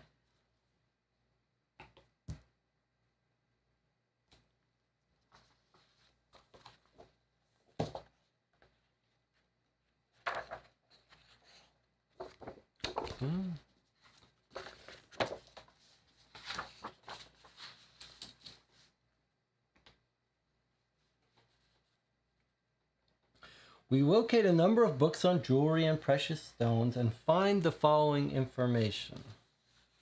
Saldanha diamond, a 12-carat pale yellow diamond found in Saldanha, Africa in 1746. It had an uncut weight of 18 carats. In 1747, it was cut into a marquise shape and set in a necklace of silver and yellow pearl. Sorry, let me scroll this up. If you'll remember, there's a newspaper article about Sotheby's auctioning off the Saldanha diamond, I believe. Where's today's paper? Yeah, there's the exhibit at Sotheby's of the Saldanha diamond. We might go there to see if anyone, like if we find japes there or something, that might be interesting. Tiger's Eye, also known as Tiger's Eye or Tiger Eye, is a chatoyant gemstone of a golden to red-brown color with a silky luster. It's a member of the quartz group. The Tiger's Eye ruby, a 22-carat ruby with a distinctive black stripe through its center, which was brought to Europe from China in 1657 by the Frenchman Sir Francois de Leer, who later set it in a necklace of 24-karat gold and gave it as a gift to the Spanish Duchess Rocio de Stallone. The necklace itself has since become known as the Tiger's Eye. Famously, in 1668, Duchess de Staulen claimed to have surrendered it to an anonymous blackmailer who had sent her threatening letters. It was missing for over 20 years before it was found in France in the home of a deceased nobleman in 1690. As we close the book describing the tiger's eye ruby, Daisy notices something. "Look," she says, "the last page is missing. It's been torn out." Curious, we find Lomax and ask him about the missing page. "That is strange," he says, "but sometimes people do tear pages from our books. Normally, the page has information they are keen to take away and keep, but this page comes right at the end of the book, so it was probably blank. I wonder if..." He pauses for a moment, then continues. "We had a woman called Laura Hawkins working here a couple of years ago, until we discovered she was acquiring personal details from library users, names, addresses, even bank details. We assumed she was up to no good and dismissed her. I remember at the time another staff member said they had seen her damaging books as well, so perhaps this is her handiwork." He sighs and returns the book to the shelf. Circle the letter L.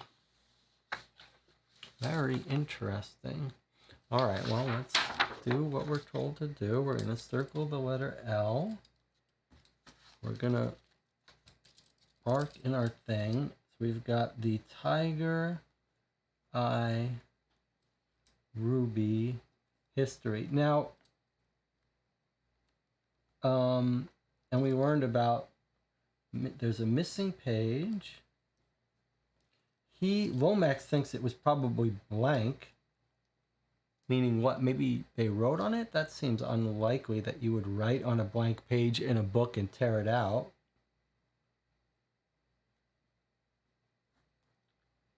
So maybe it wasn't blank after all. Last page of book. That's weird. And then he thinks maybe Laura Hawkins, employee, working here a couple years ago, could have taken it, ripped out that page. Now, what is our reading of, is this our diamond? Is it this ruby? What are we told about in our story? A ruby shot through with a black stripe in a necklace of gold. So that's our tiger's eye ruby. Okay. So it's got a history, right? Gift to the Spanish Duchess. More reason to go to the Spanish embassy. So the history of our diamond, of our ruby, is Spanish Duchess Rocio de Staulen. So we might go to the Spanish embassy to learn a little bit more. Surrendered it to anonymous blackmailer.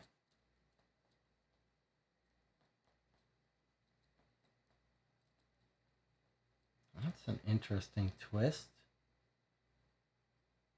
Missing for 20 years, then found in France at the home of deceased nobleman in 1690.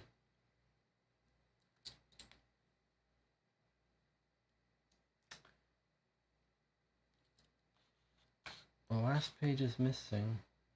More history about the tiger's eye, you think?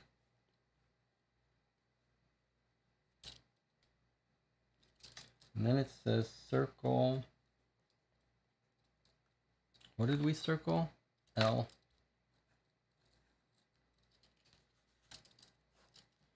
Okay, so we still haven't found the Heislers, but maybe that missing page told the history.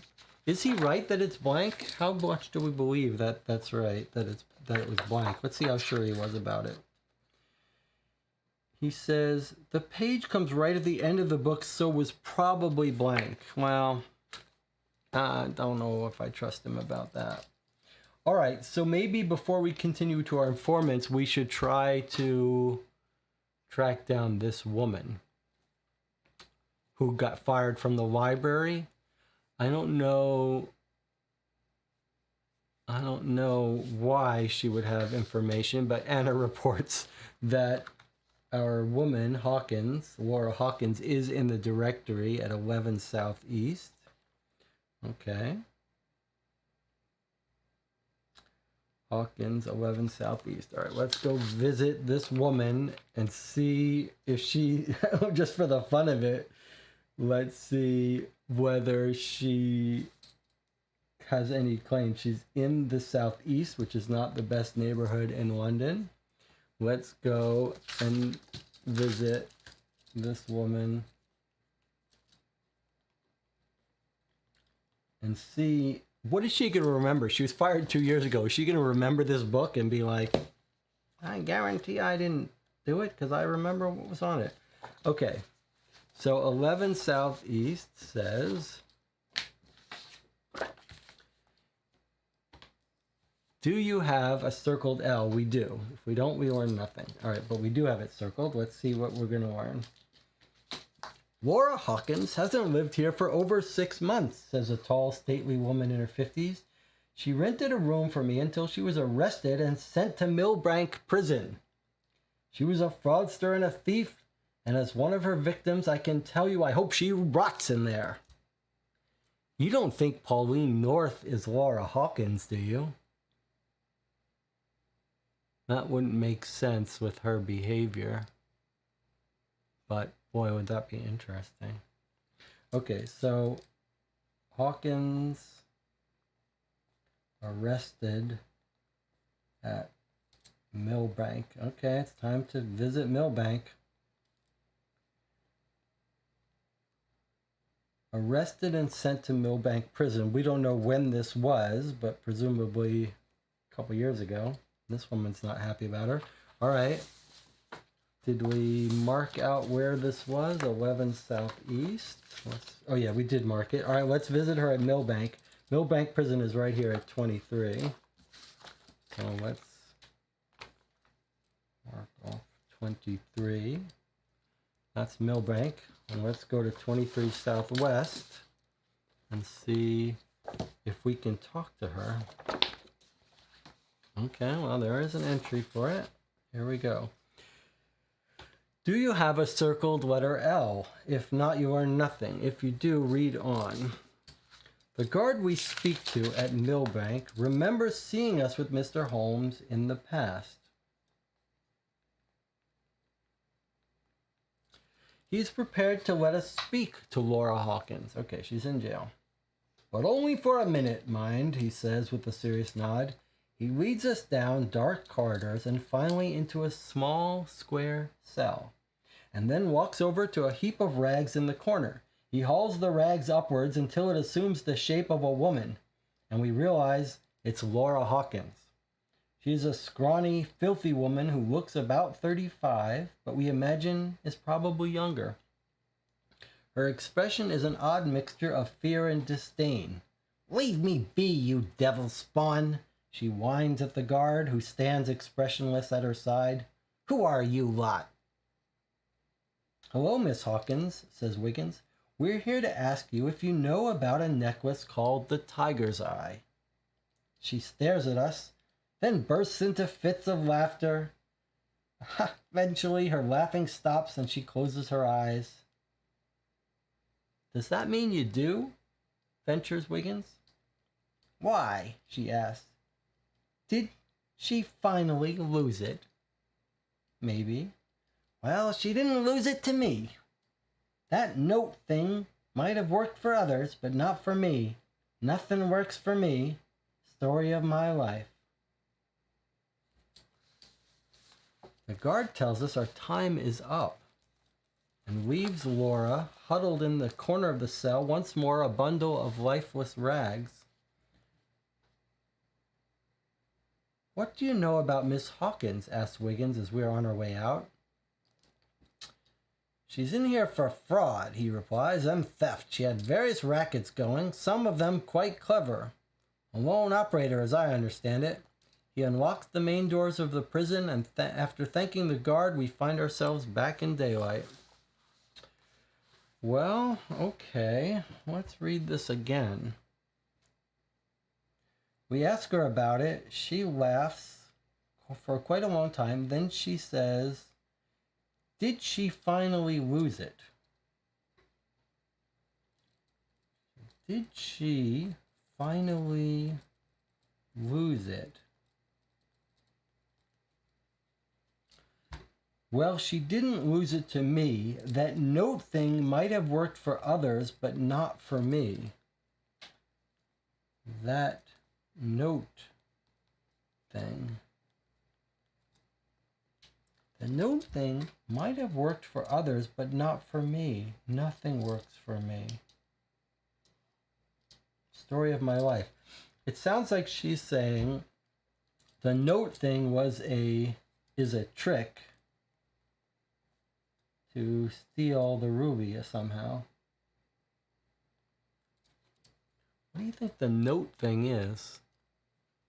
The note thing might have worked for others. In other words, the note trick might have worked for other fraudsters and robbers, but I tried it and it didn't work. Did she finally lose it?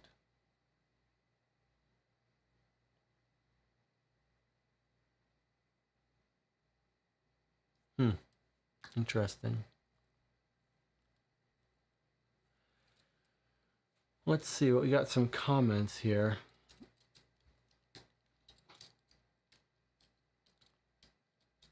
Jonathan says, leaving a note in the book asking others to contact her if they have info on the current history of the ruby. Did the note thing work for her?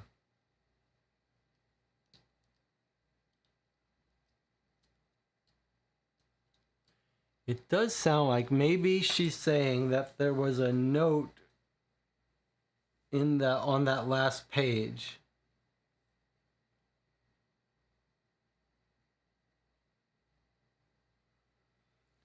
But I think, is she saying that this woman left a note in that page?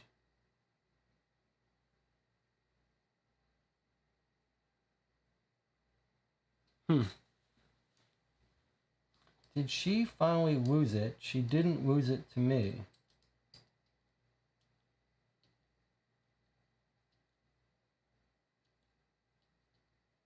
Interesting. I don't know. Yes, it sounds like she tried, Our Lady Hawkins tried this note trick on someone and it didn't work. But we don't know what the note trick is.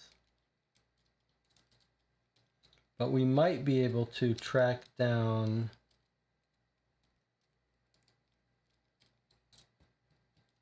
would be nice to track down. Let's visit this other Sotheby's jewelry auction. Maybe someone can tell us a little bit more about the history of this. I don't think this is important, but I think it's worth trying down. So, but maybe we'll take a break first. Let's take our 8-minute break. We'll come back. We'll try to track down the Heisler history, maybe some more history of this. I wish we could go to another library and find this book, but we think there was a note left in there. That's what it was. Okay. All right. So I'll see you, in 8 minutes.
Okay, we're back. You're watching Call for Two. We're playing Case 7 of the Baker Street Irregulars box, The Tiger's Eye.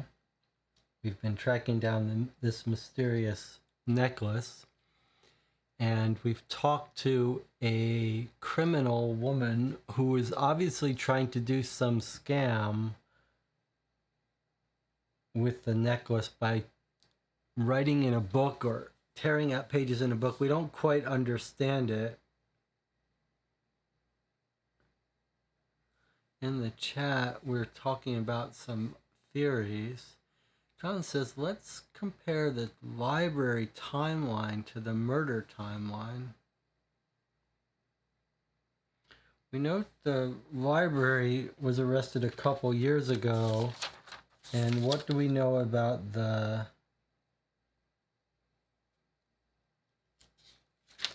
Heislers being killed? Heisler was 1887, 2 years ago. So that does match up.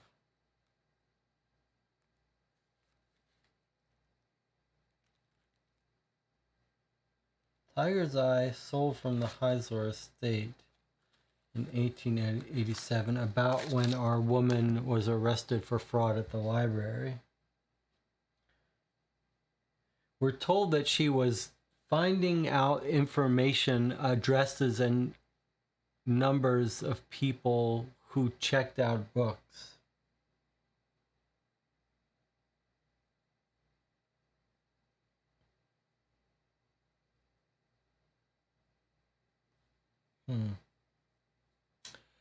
Did I already try to find Sotheby's? I can't remember if I went to Sotheby's yet. I am curious about going to Sotheby's though. Sotheby's is at 78 Northwest. Did we try to find 78 Northwest? Did we not find it in the book? Is that what happened? It is in the book. All right, so we're going to go to Sotheby's. I don't remember us going there. For more information, maybe they can tell us a little bit about scams. So 78 Northwest. Actually, 78 Northwest is right across the way from the Claridge. Another reason to go there. The other reason we're going there is because they have this other jewelry exhibition of the Sedana diamond. All right, 78 Northwest.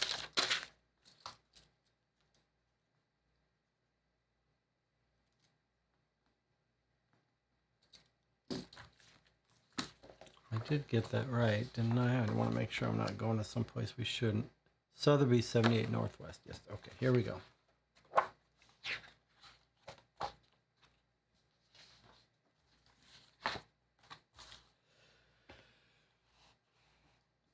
Sotheby's Auction House is an elegant white building with rows of Georgian windows on the upper floors and 3 arches on the ground floor. The central arch housing the main entrance. We walk in past the doorman who nods at us with a puzzled expression and find ourselves in a hall occupied by 3 rows of glass cases.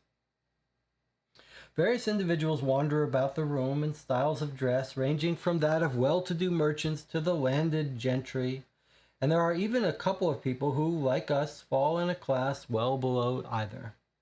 We walk through the room admiring the items of jewelry in the cases, the most spectacular of which is a large diamond set in a necklace of silver and pearl. There are more diamonds and more emerald rings, but no rubies on display. A young boy, dressed smartly in a waistcoat and tie, moves swiftly through the room, carrying something, and enters a door at the back marked private. He re-emerges a second later, and Wiggins intercepts him. "Excuse me, young sir," says Wiggins. "Who would I talk to find out more about these gems?" "Mr. Staup, sir," the lad responds, and leads us into a small office. Behind a desk sits a big, heavy-set man with a short black beard, and the boy addresses him. "Inquiries about the jewelry, Mr. Staup." Staup nods and the boy leaves. Wiggins tells him we are representing an illustrious client who wishes to remain anonymous but is interested in jewelry, particularly a necklace known as the Tiger's Eye. "I know of the Tiger's Eye," Staup responds excitedly, but his manner and frantic high-pitched voice make us think perhaps he always sounds excited. "It's an amazing ruby, set in 24-karat gold. We do not have it here, though, and I do not believe it has ever gone through Sotheby's. To my knowledge, the last time it was sold was at Christie's in 86 or 87, I believe. It has an interesting history. The ruby itself was originally from China and brought to Europe, I believe, by the Frenchman Francois de Leer as a gift for a Spanish duchess. Tiger's Eye is, of course, also the name of a common gemstone of the quartz family. Thank you, Mr. Stope, says Wiggins, a bit taken aback by this sudden barrage of information. Stope grins. And are there any other pieces you would like to know about? He asks. No, thank you, that's fine, Wiggins replies, still unsure what to make of the man. As we leave the office, Stope watches us grinning. Just a interesting character. Kind of happy to talk about jewels and gemstones. Doesn't mind mentioning a competitor auction house. Okay, well,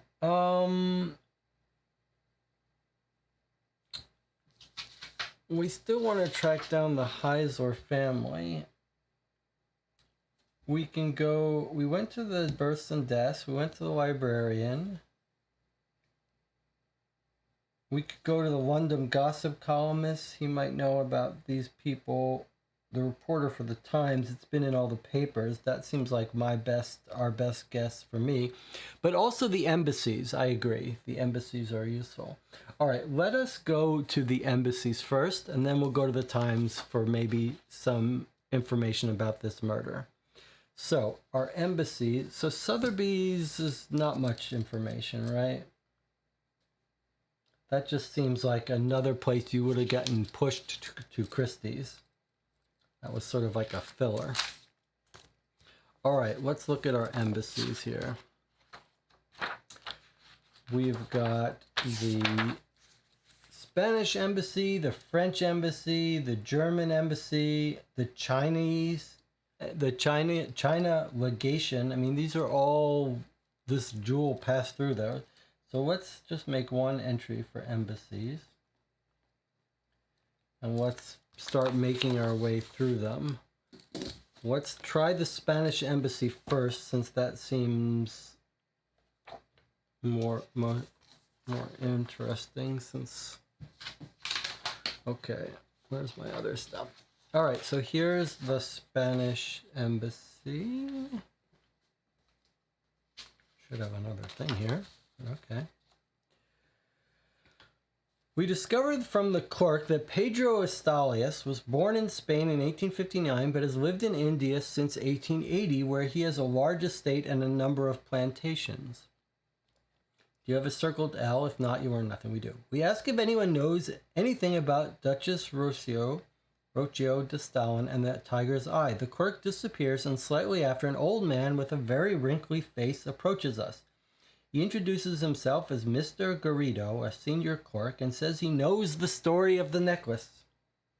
He tells us the Duchess received some threatening letters and left the necklace near a bridge. No one ever knew who sent the letters and took the necklace.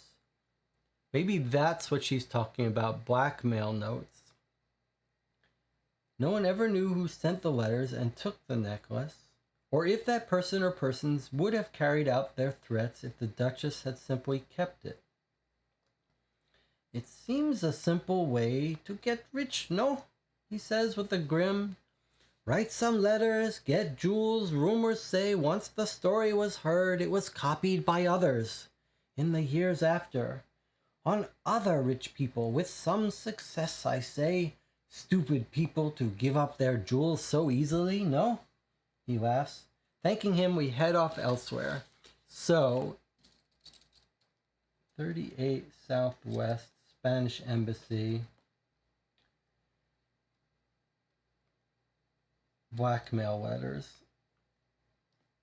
And other people have copied it. It does seem like we might be dealing with blackmail is the fraud that the woman was talking about.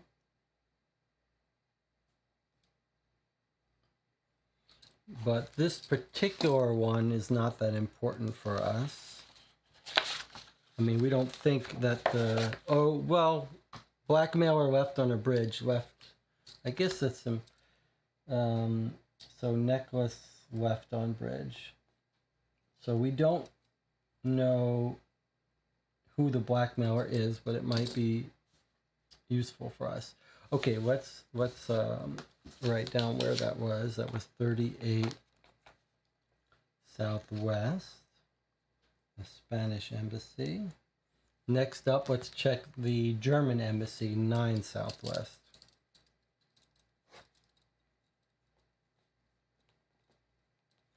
This is a shot in the dark. We're hoping to find out about Heisler.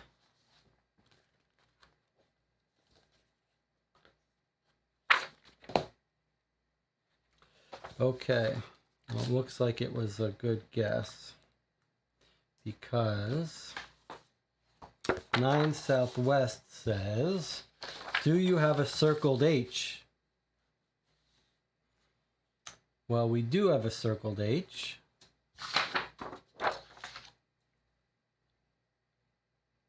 We do have a circled H. Did I circle? It looks like I circled the wrong. I circled an L up here instead of down here. That's right. We've circled an H and an L in this case, right? Yes, we have. Okay, so this is indeed about the Heisler. Some sweet talking by Wiggins eventually gets us the following facts from the tall, blonde female clerk at the German embassy. Baron Jacob Heisler was a well-respected member of the German upper classes.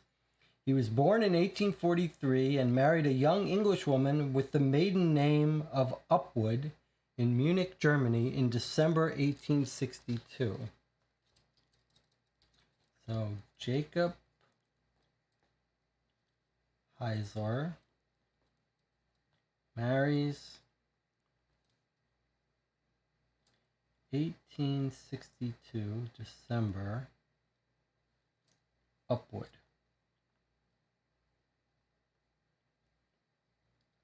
In Germany.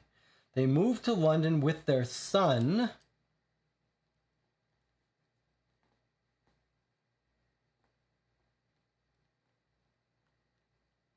in June 1883 with their son. Not daughter, though. Circle the letter R. Okay, circle R. Very interesting. This was a good idea to go to the German embassy. And now we've got a maiden name of Upwood. And a son in 1883 in London. So this guy Heisler was murdered, but his son is still out there. Probably in London.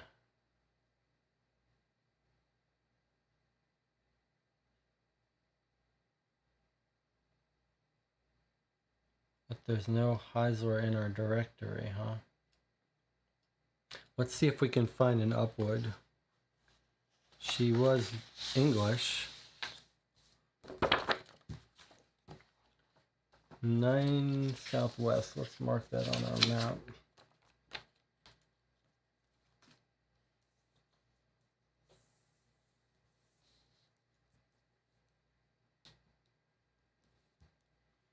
Let's see if there's an Upwood in our directory.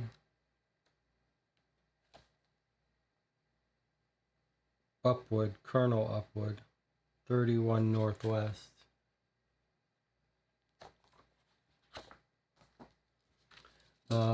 Let's go to the other embassies, yes, but since I looked this up, let me just do this first. Colonel Upwood. Let's see if there's an entry for this.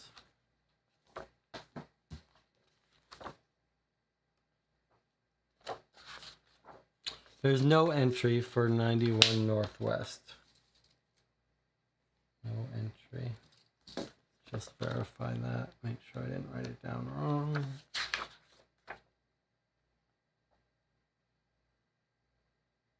Upward. Oh, sorry.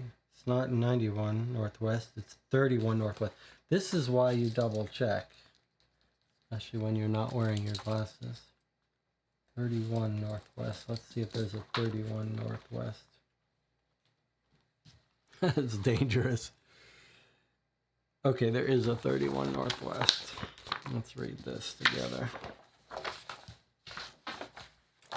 Do you have a circled R? Which we do. That's the one we just circled. If not, all you learn in number 31 is residence of Colonel Upwood. If you do, read on. A woman in her mid-30s with short brown hair answers the door, dressed in the clothes of a housemaid. She asks what our business is. We wonder if we could speak with Baroness Heisler. The woman's face assumes a stony demeanor. What about? We are working on a case for Mr. Sherlock Holmes, and she may be able to help us. The maid pauses a moment, then says, I am afraid she will take no callers. Ah, well, could we talk with Colonel Upwood or his wife, perhaps? Colonel Upwood is very busy. Good day to you, gentlemen. As she closes the door, Simpson notices a certain flicker in an upstairs bay window. We retreat to the opposite side of the street and look back at the house, but the curtain does not move again. I'm suspicious of the maid, says Wiggins. Tinker, you stay here and watch the house. If she leaves, follow her and tell us where she goes. A short while later, we're following another lead when Tinker comes running up to us. I ain't sure your suspicions were correct, Wiggins, he says. She left an hour later, but I reckon she just finished work and decided to call on her old ma. She went to 71 Oxford Street, where she was greeted by an older woman who was quite the spit of her. Then they both left together, apparently to the market. Okay. So, Heisler lady is, we'll just say she's hiding. Then she visits her mother, possibly, at 71 Oxford Street. Older woman who looks quite like her. Okay.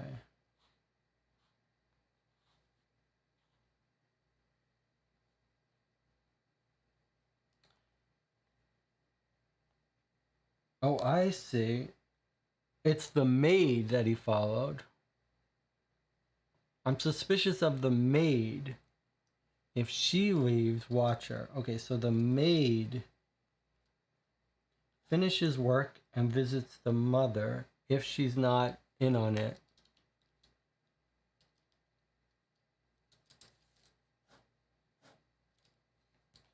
All right, that was 31 Northwest. Let's make sure we mark that.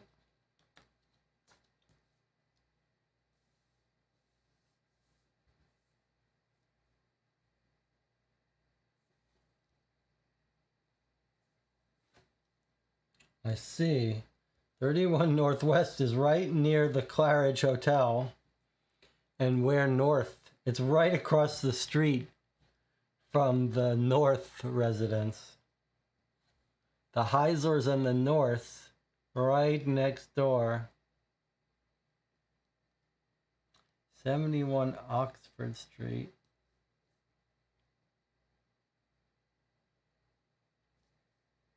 '71 Oxford Street we went to already? That was the north house where we went, no one was home. Is Pauline the mother of this maid? Wow, they're all, the Heislers and Pauline are related or in cahoots or something. Very interesting. So 71 Oxford Street is the north residence. So now we've got a connection between Heisler and Pauline.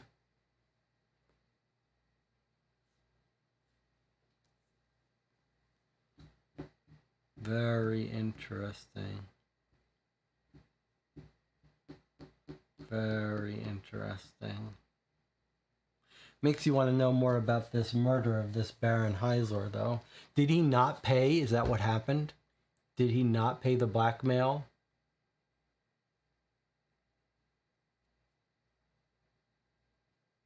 Did he not pay the blackmail and they killed him? All right, let's visit the rest of our embassies.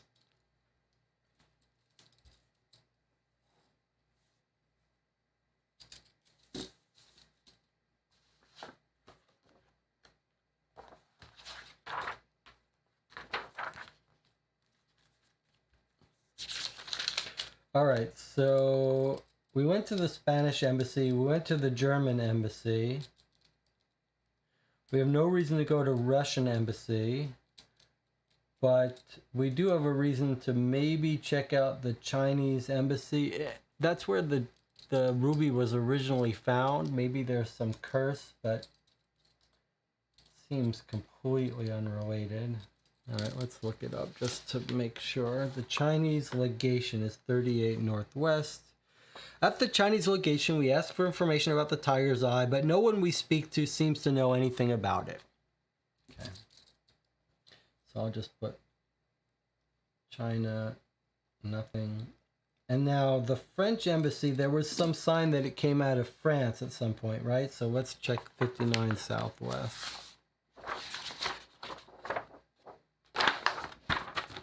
All right, 59 Southwest does have an entry, so let's take a look at it. This is the French embassy. Do you have a circled L? If not, you are nothing. After talking with everyone at the French embassy, we eventually find someone who tells us that Francois de Leer was a French nobleman who traveled extensively and who often portrayed his journeys as adventures and explorations, when in reality, he only ventured to well-known places and rarely faced any danger.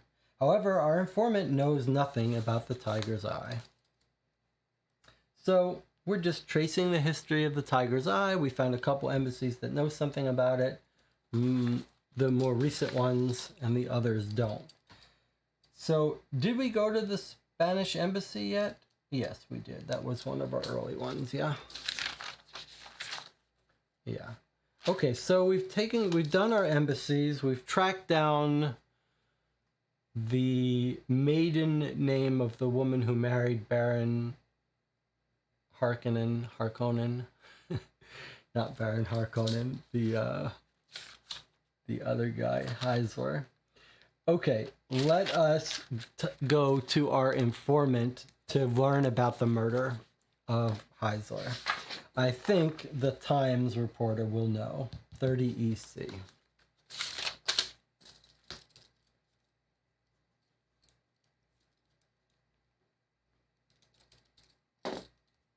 I think he's gonna know. Where's our marker here? I think it's been 2 years. It was in all the papers, so I think he's gonna know.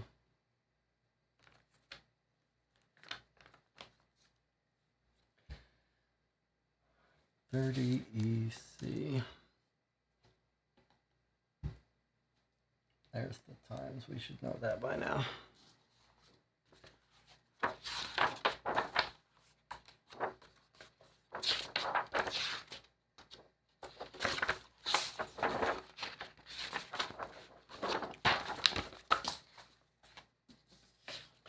Do you have circled H? Yes, we do have circled H. This is Heisler. Here we go. Hello, Wiggins, says Ellis, looking up from a desk littered with papers and maps. Hello, Henry. We were wondering if you could tell us anything about the Heisler murder. Really? That was a while back. Horrible affair. The German Baron Jacob Heisler, his son, and all his household staff bludgeoned to death, and no one knew why.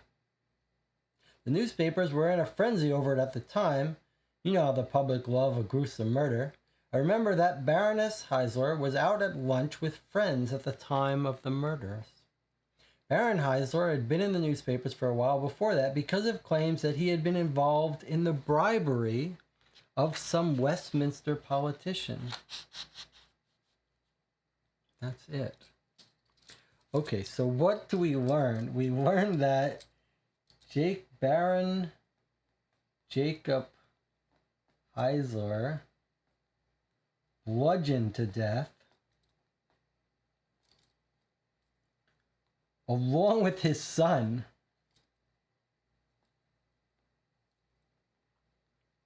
and household staff. Wow.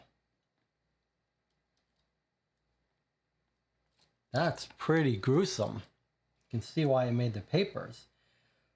But the wife out at lunch, conveniently.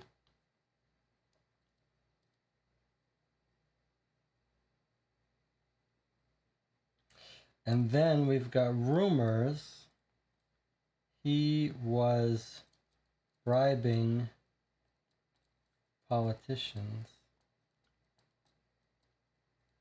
Westminster politicians. The fact that her son was killed makes me think it's not going to be the wife.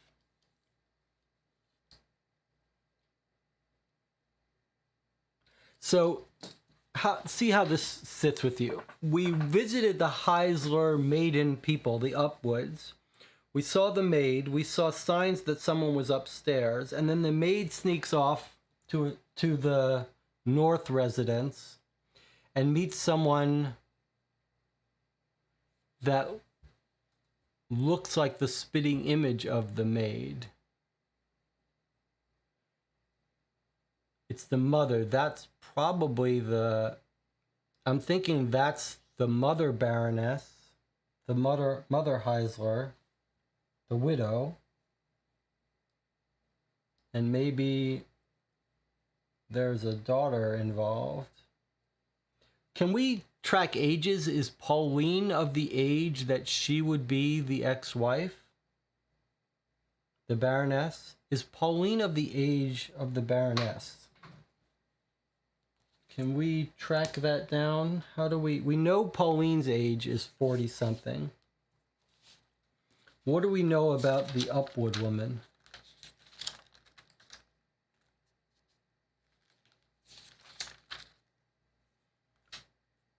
Marries 1862. 9 Southwest is the German embassy that gave us all this great information. Let's take a look at this again. He was born in 1843. Okay, let's see if we can get some ages so we can get a better idea of this. Okay, so Jacob Heisler, born in 1843, so he would be 46 years old now.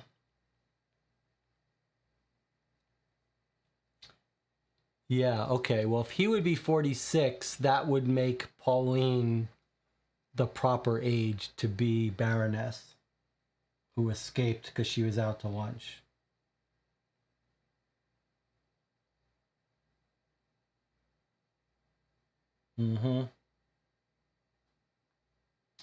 He was born in 1843 and married a young English woman with the maiden name of Upwood. So if he was 46, she's 40 or so, that makes sense, with their son in 1883. Okay, so Pauline North is going to be Baroness Heisler.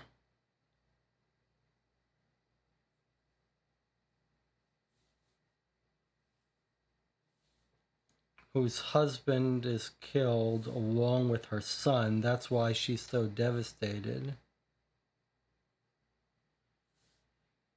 But her daughter is a maid. Anna is saying the fact that we saw the maid go off and that the person she sees in the North house. I don't know what the maid relation is. Let's just assume that doesn't have to be important. Or we can leave that to be resolved. But obviously the Upwoods and the Norths are closely related. They might both, the mother and the daughter maids could be working for the Norths. One's working for the North uncle and one was the maid working for the mother. Or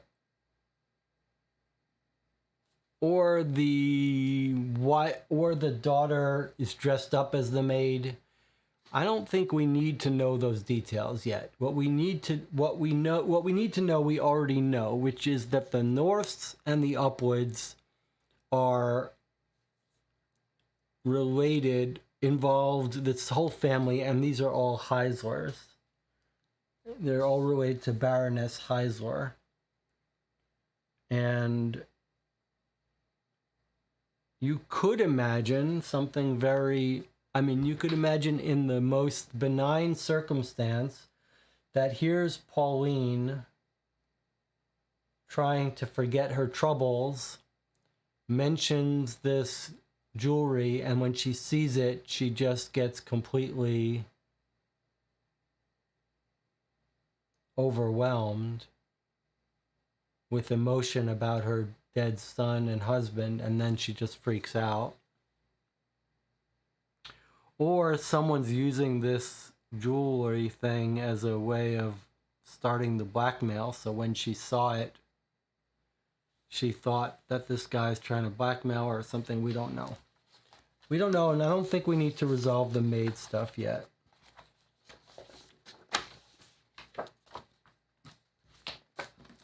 All right, what's our next attack? Our next line of attack?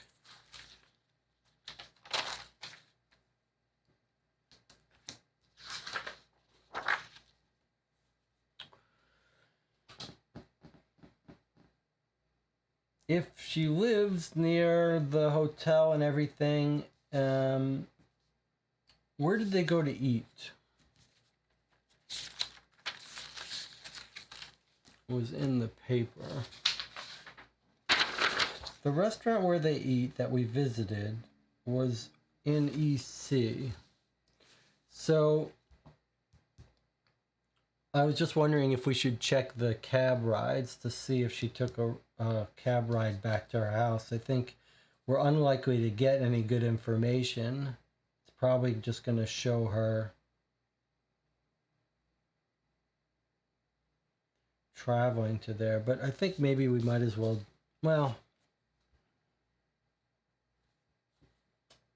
should we go to the cab ride or wait until we get some information suggesting we should? We know where she lives. We know where her house is. It's possible that it'll bring us back to the North Street address. Doesn't seem very relevant for us, though.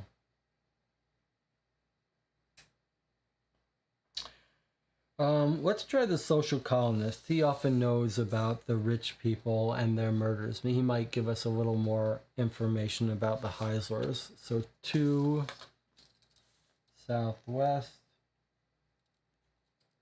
is Langdale Pike.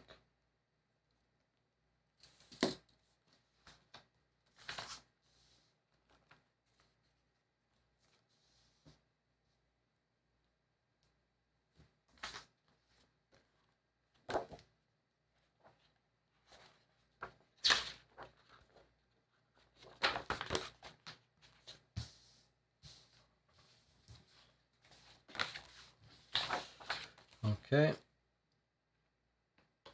Lord Farrow is a respectable man, but with a reputation for being quick to anger and occasionally aroused to emotional outbursts considered unbecoming a man of his class. I've only met him once or twice, and his forays into London's social scene are relatively rare. Langdale glances down at the newspaper he was reading when we arrived, and then places it on a side table. I had heard he was pursuing a new love interest, but do not know her, quite amazingly. He's generally well liked, and the feeling in my social circles is that it's good that he's able to court someone again.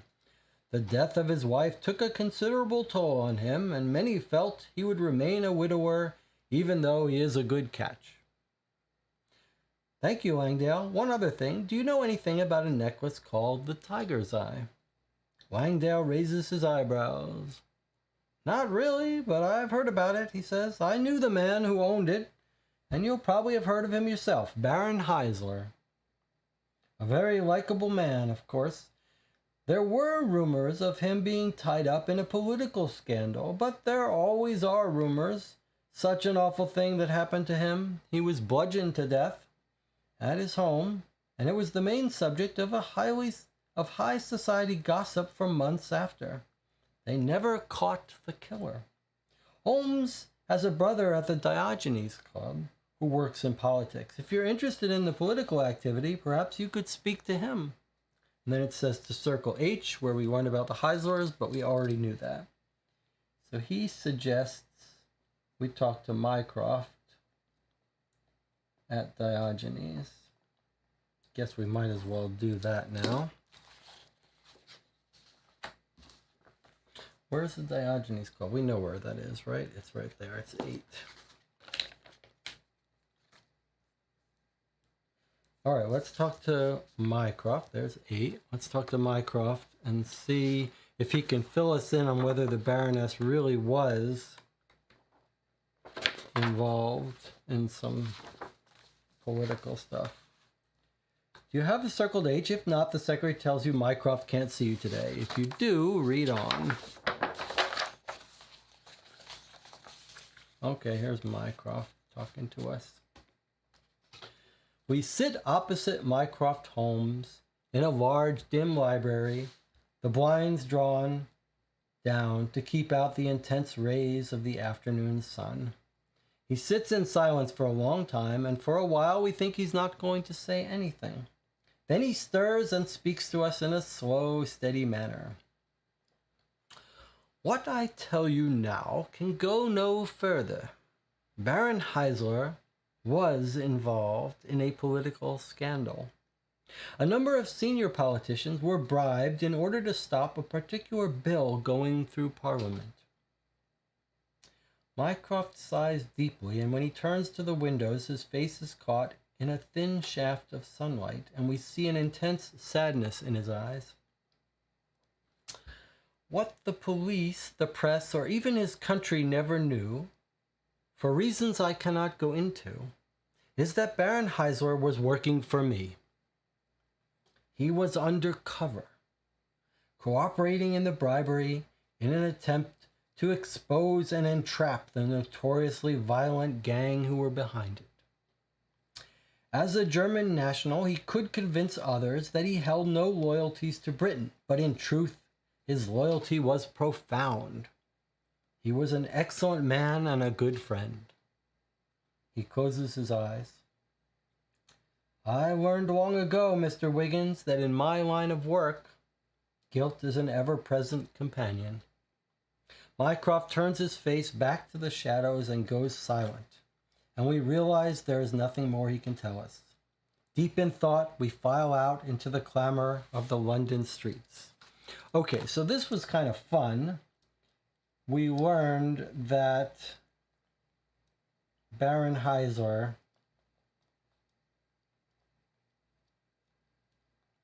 was undercover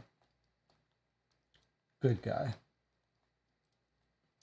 One thing, though, that does mean is, though, that he wasn't being blackmailed. Like, if someone found out about his bribery, they could try to blackmail him, but he's not going to succumb to that because he knows he's innocent, but maybe that's why he didn't pay blackmail, and maybe that's why he was killed. Jonathan says, maybe Pauline was just a servant and one of her relatives was one of the Bludgeon staff. That's possible, although Pauline does have in the right age range to be the Baroness, but you're right, she's not necessarily the Baroness.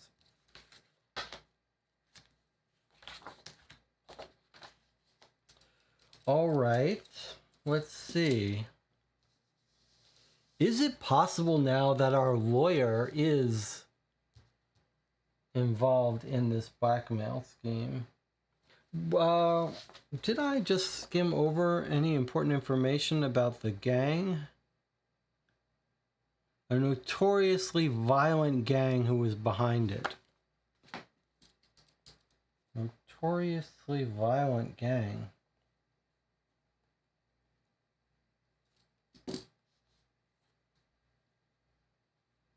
So they found out that he was undercover and killed him and his son.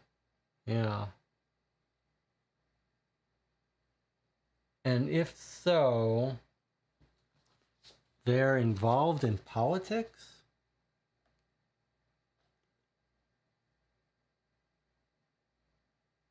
Cooperating in the bribery to expose and entrap the notoriously violent gang that was behind it. It's a particular bill. I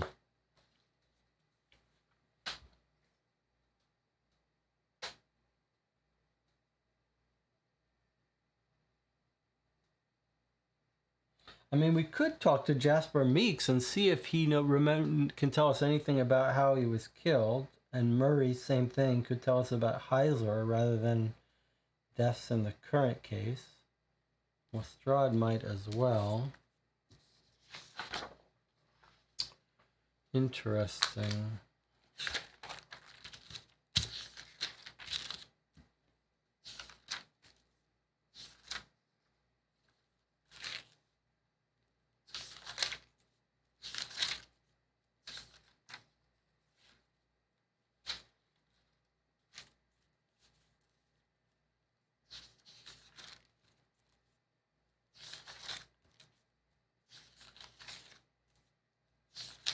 So here's my question to you.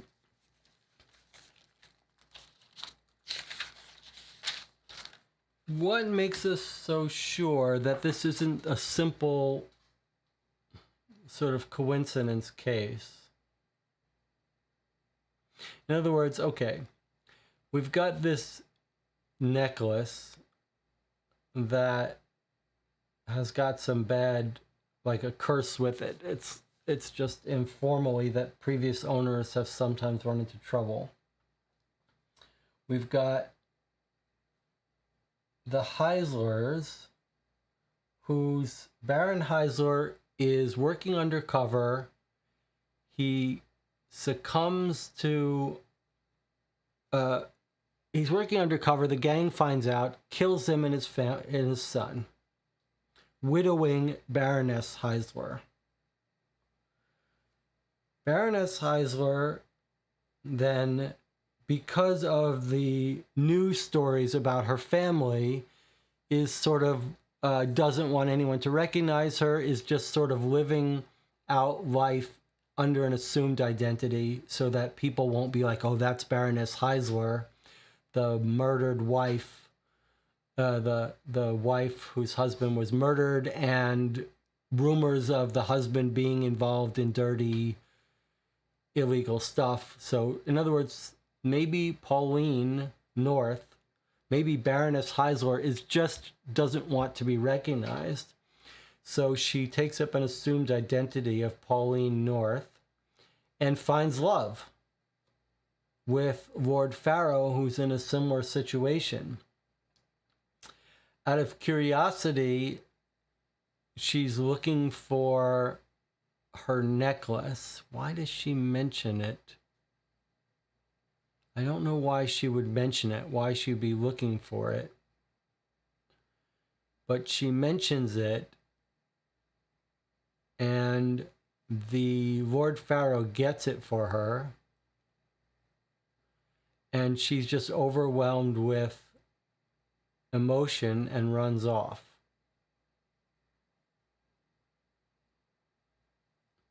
That could be the totality of our mystery here, assuming we don't have to find anyone. Another possibility,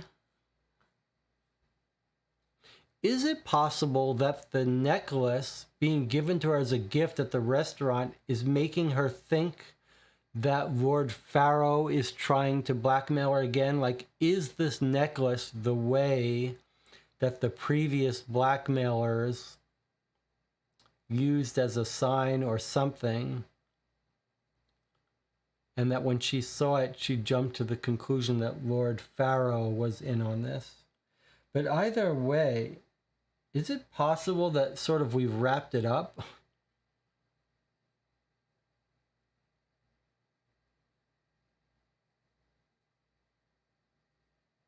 Anna is saying in the channel her theory that Japes orchestrated the thing to see how she would react to the necklace. Pauline wouldn't ask about the necklace. Japes was just lying about it. We are told that Japes runs in the political circles.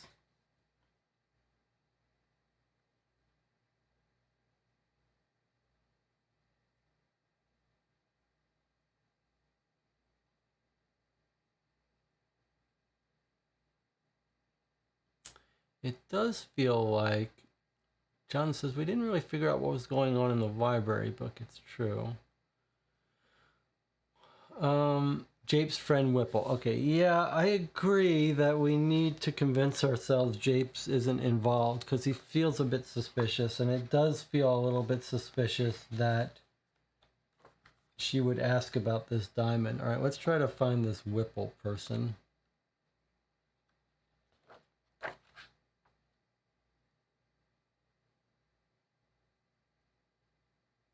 We've got Flo Whipple. Let's check our notes. What did we write down about Whipple?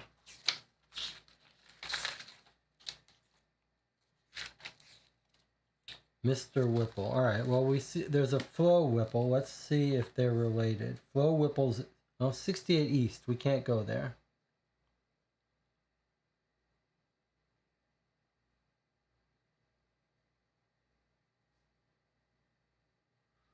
So we can't visit.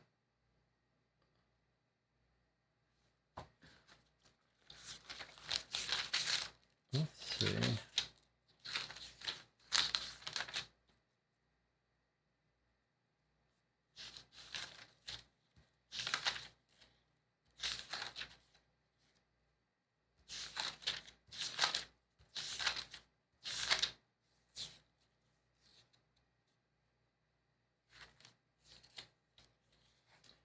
We learned about that at the restaurant. Let's see, 63 EC. Let's reread that because I can't find that person.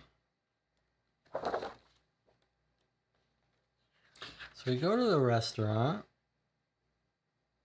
Most of the time he's in the company of a tall, bearded man called Mr. Whipple.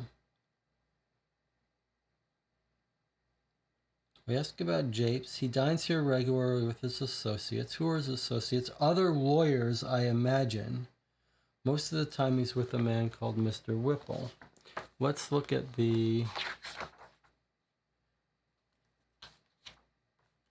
other law barristers. I don't see any other Whipple.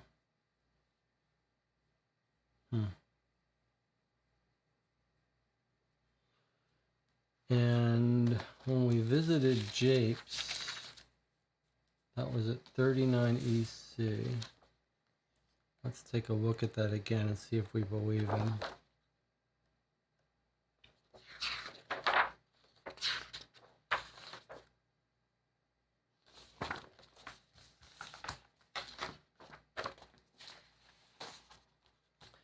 Japes is a large, stocky man on the verge of middle age, a short beard, receding hairline.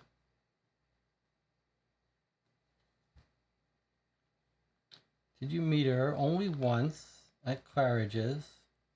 4 days later, we were all dining together in Lord Farrow's estate. She mentioned the tiger's eye. I doubt anyone else present heard. I think Lord Farrow has given an accurate description of what she said to me. Charming, respectable woman, good match. She wasn't really talking to me. I have contacts in the auction world. Helped tracking down a necklace. Necklace was sold. How did she react when you told her the tiger's eye was in India? Well, she gave a long sigh, sat back and closed her eye. I remember because it struck me, you see, how sad she seemed that it was far away. I sent a man to India to negotiate with the owner, who was persuaded to part with it for a large sum. How did you know it was genuine? He laughs with the first hint of warmth we've seen in him. He says, of course, I'm a senior partner in a law firm specializing in the legalities of the auction trade. He wouldn't purchase anything without establishing its authenticity. I don't think he's involved in this case. I really don't. Jonathan says, I still think it might be fun to canvass the street just outside the restaurant to see if anyone noticed anything. All right, well, before we do that then, along those same lines, let's visit the carriage stables and see if someone took a cab near the restaurant. That's 5WC.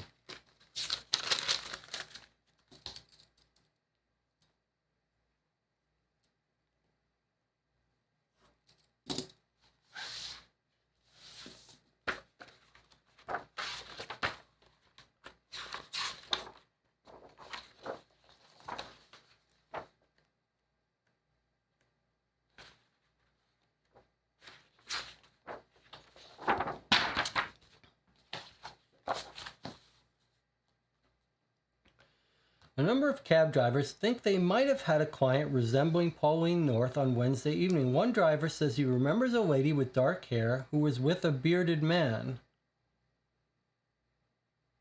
And they went from the Strand down to near Bedlam Hospital. Another thinks he remembers a dark-haired lady taking a cab from Fleet Street to Hanover Square. One says he gave a lone woman a lift from Fleet Street to Liverpool Street Station, but he can't remember what she looked like. So 3 cab rides. One is a lady with bearded man from Strand to Bedlam Hospital.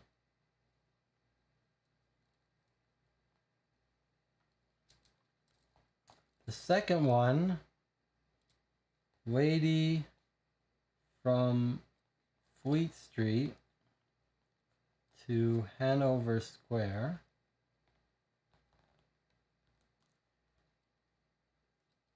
And then a third one, lone woman from Fleet Street to Liverpool Street Station.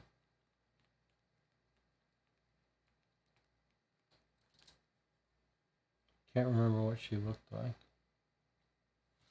All right, let's take a look at the map here. First, let's mark down that we went to 5WC, the Central Stables.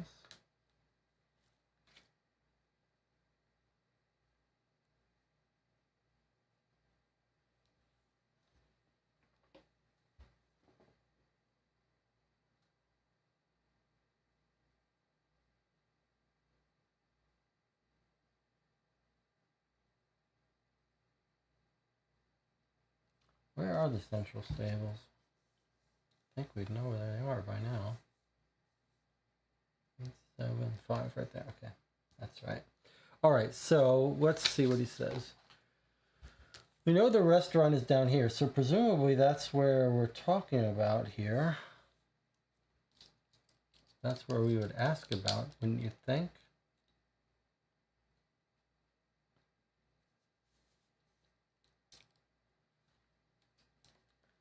Fleet Street. Where's the Strand?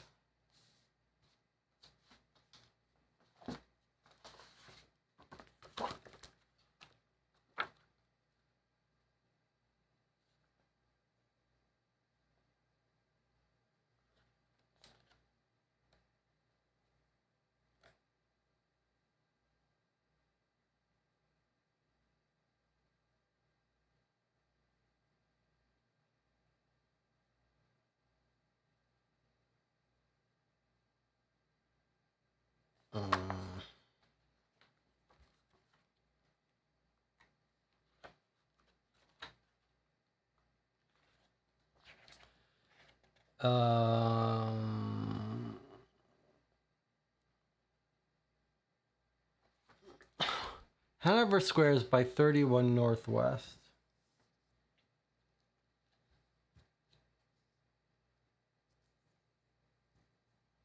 Yes, this is Hanover Square. Okay, so that would be the right place for them to go, to Hanover Square.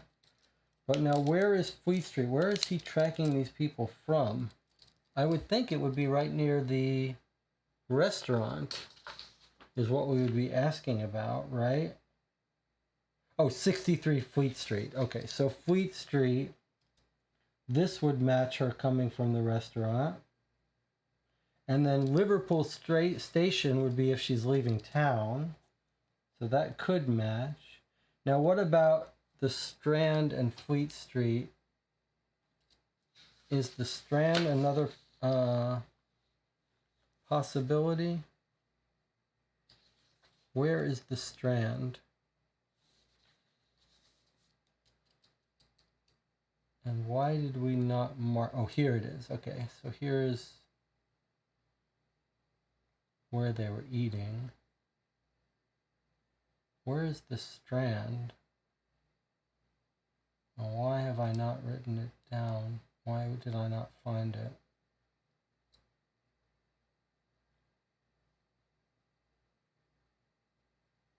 Well, presumably it's still in this neighborhood. So I suppose one might consider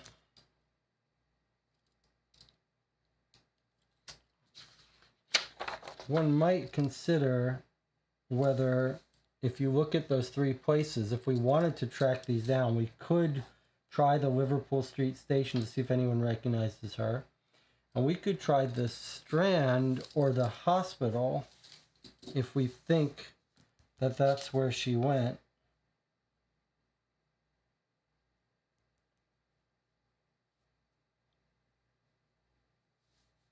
I'm a little bit here on tilt about the Strand, why I can't find the Strand.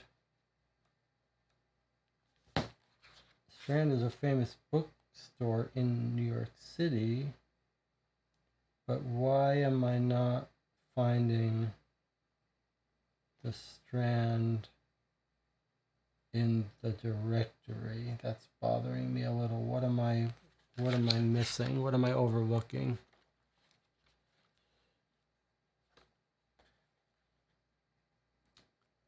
There's a Strand mentioned in this case's newspaper.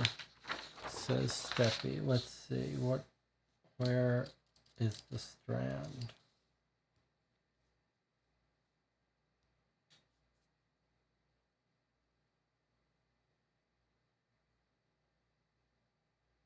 Oh, I did want to see if Pauline was going to this speaking place too. Okay, so here is our Strand reference. Thank you, Steppy. Let's just look at this together. It's outfits for India, China, and the colonies. Estimates with lists of articles will be forwarded to the applicant across Somerset House, Strand, WC. Well, we know where Somerset is, right? Somerset is there's the Strand, it's a street. And Fleet Street. So that guy was picking up a cab, taking her, I guess, down here. So she wouldn't be there, would she? She wouldn't have taken a cab there. She just ran out of this thing. So maybe that means that of the three people who got into the cab, this one is the least likely. And this is probably her traveling alone.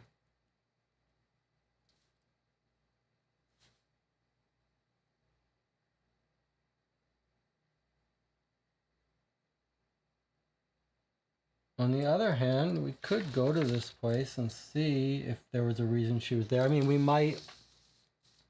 might check all these places just to make sure. Let's see what the chat says. Could it be that the maid's mother at the North House is not Pauline, but a cook or a maid? Seems more likely. Two servants who are links, but not obvious. There's a Strand mention. Okay, I think this is a good idea. Baroness still is in the Upwood house, but took the name of the servants north when she goes out.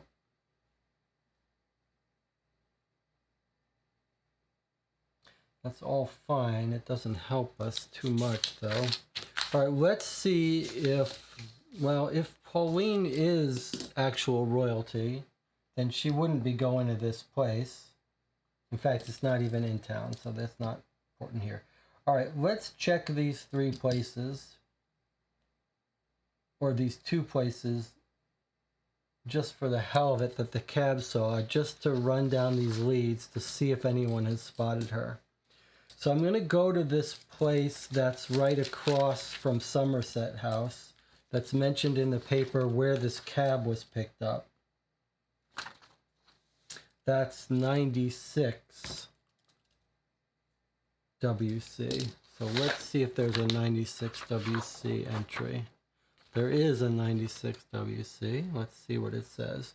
So what we're looking up here now is a place mentioned in the paper, Outfits for India, China, and the Colonies, which is near where a cab driver said he picked up a single woman. No, this is a woman with a man with a beard. So a woman with a man with the beard left near the restaurant. And there's an entry here. Mr. Thresher is a thin, middle-aged man who's warm, friendly, and welcoming. When we say we are working for Sherlock Holmes and investigating a disappearance, he leads us through his outfitter's store to a small office in the back. What do you need to know? He asks with a smile.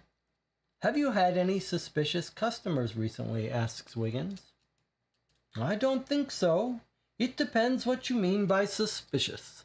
Some of our customers refuse to outline all the details for their trips abroad, but that is normally just for reasons of personal privacy rather than criminal wrongdoings, or so I would like to believe.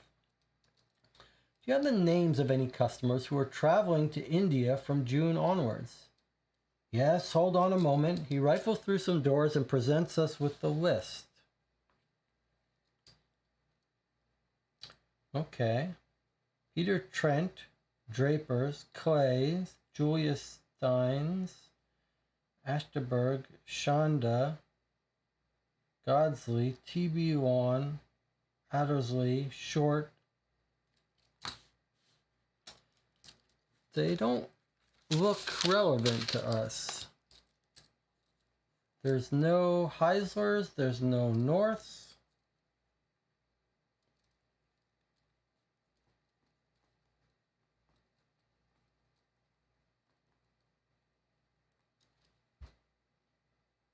Anything jump out at you about this list? I mean, we could try to track down these people. It doesn't seem particularly relevant. Unless we catch one of their names in something. So I don't think those are relevant for us. Let's try to see if anyone noticed her at Liverpool Station, 9EC. This is another cab ride. I think she just went home to that place, Hanover Square, but okay, so 9EC, there's no entry. So that's not important for us. And then Bethlehem Lunatic Asylum, is that what it was that the other one went? Bethlehem Hospital, let me just look that up. Bedlam Hospital. So that's not Bethlehem, that's Bedlam Hospital. Let's just see.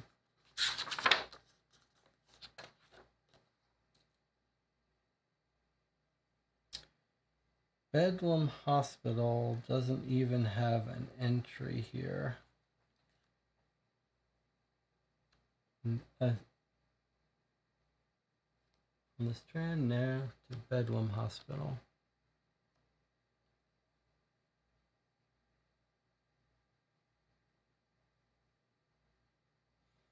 Okay, well there isn't even a Bedlam Hospital, so that's that.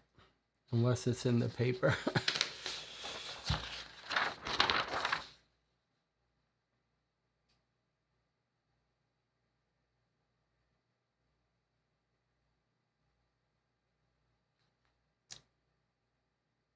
We might want to go through the paper again, both older papers, and see if there's anything interesting that we've overlooked here. Jonathan says, maybe we go to the music hall, just confirms people from the music hall took the cab to the store with the list of names. So there was a music hall, McGregor and Ahuja, newly returned from India. Alhambra Music Hall. Do we have an entry for that?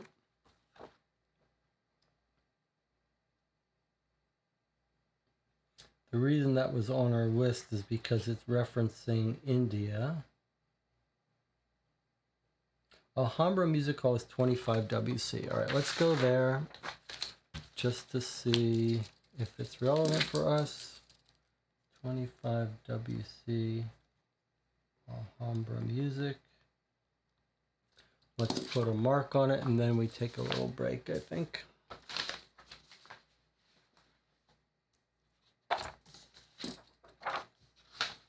What have I done with my stickers? I assume they're in one of these somewhere.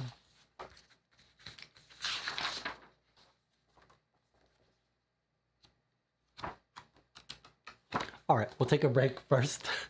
We'll come back, we'll check out the Alhambra Music Hall. It's 84 degrees in here. It's a little hot. I feel like I'm starting to sweat in this room. All right, so we'll take a break. I'll see you in 8 minutes.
Okay, we're back here watching Caught for Two.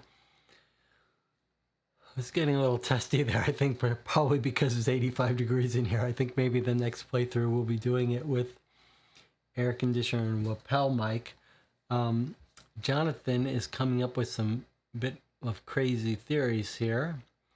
He says, here's a convoluted theory I don't really believe. What if the maid is the Baroness's illegitimate daughter from well before meeting the Baron? Then someone blackmailed her to give them the ruby. it was coincidence, but the day she went to deliver it was the same day the family was attacked. She had left the jewel. It was taken by the blackmailer. So on some level, she's still curious about if the blackmail was related to the family's murder. She does ask after the jewel, but when she sees it, does bring up all the negative emotions. Let me remind you, the ruby was owned by the Heisler estate and never left their possession. It was sold at auction along with all of the property of the Heislers after the murder.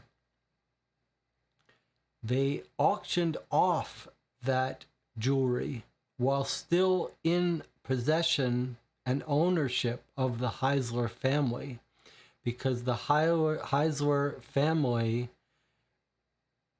must have been in need of money. So it's not hard to assume that maybe she fell on hard times. Her husband was rumored to have been doing illegal political dealings. So they may have sold everything and fallen on hard times. And she was just curious about the jewelry. It does feel like maybe the jewelry has some connection to the memory of the murder for some reason.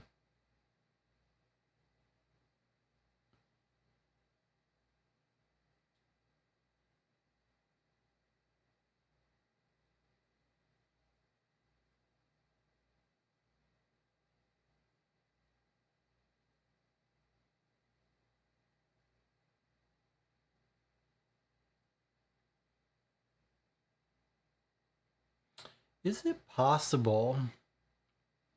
Here's an alternative theory. There seems to be a string of bad luck that happens to people with this necklace.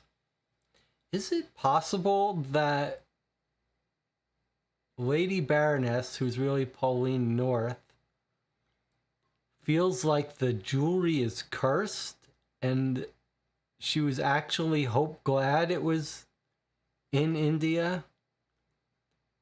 And when it was given to her as a gift, she freaked out because she realized now the curse has found her and bad things are going to happen to her, something like that. Okay, it's a bunch of interesting theories. It's even possible that we figured out all we need to figure out. Well, it doesn't seem like that. Let's go to visit Sherlock Holmes, Porky's. There are a couple more informants we haven't figured out. Let's go to this Alhambra music place. We've still got some loose ends to chase down before we need to come up with any hard theories. So we're going to go to and I guess we should make a note that we may want to track down these names of people. If we run out of other ideas, we might want to see if we can't find out who was going to plan to travel to India to get the jewelry. Anna says, I still think when she saw the necklace, she thought Lord Pharaoh maybe discovered her real identity and was spooked. I'll tell you why that doesn't make sense to me. Number one, there's no reason why Lord Pharaoh would care particularly about finding her identity. Number two, she's not hiding because she did something wrong. So it doesn't make sense that she would be afraid of him finding her out. Now, it's possible that she thought he was sending her a message and that he was involved in the criminal gang that killed her husband. And that when she saw it, she assumed this guy is part of the people who killed my husband. Now they're going to kill me. And that's why he's showing this to me. Or it's possible she just got emotional. Also,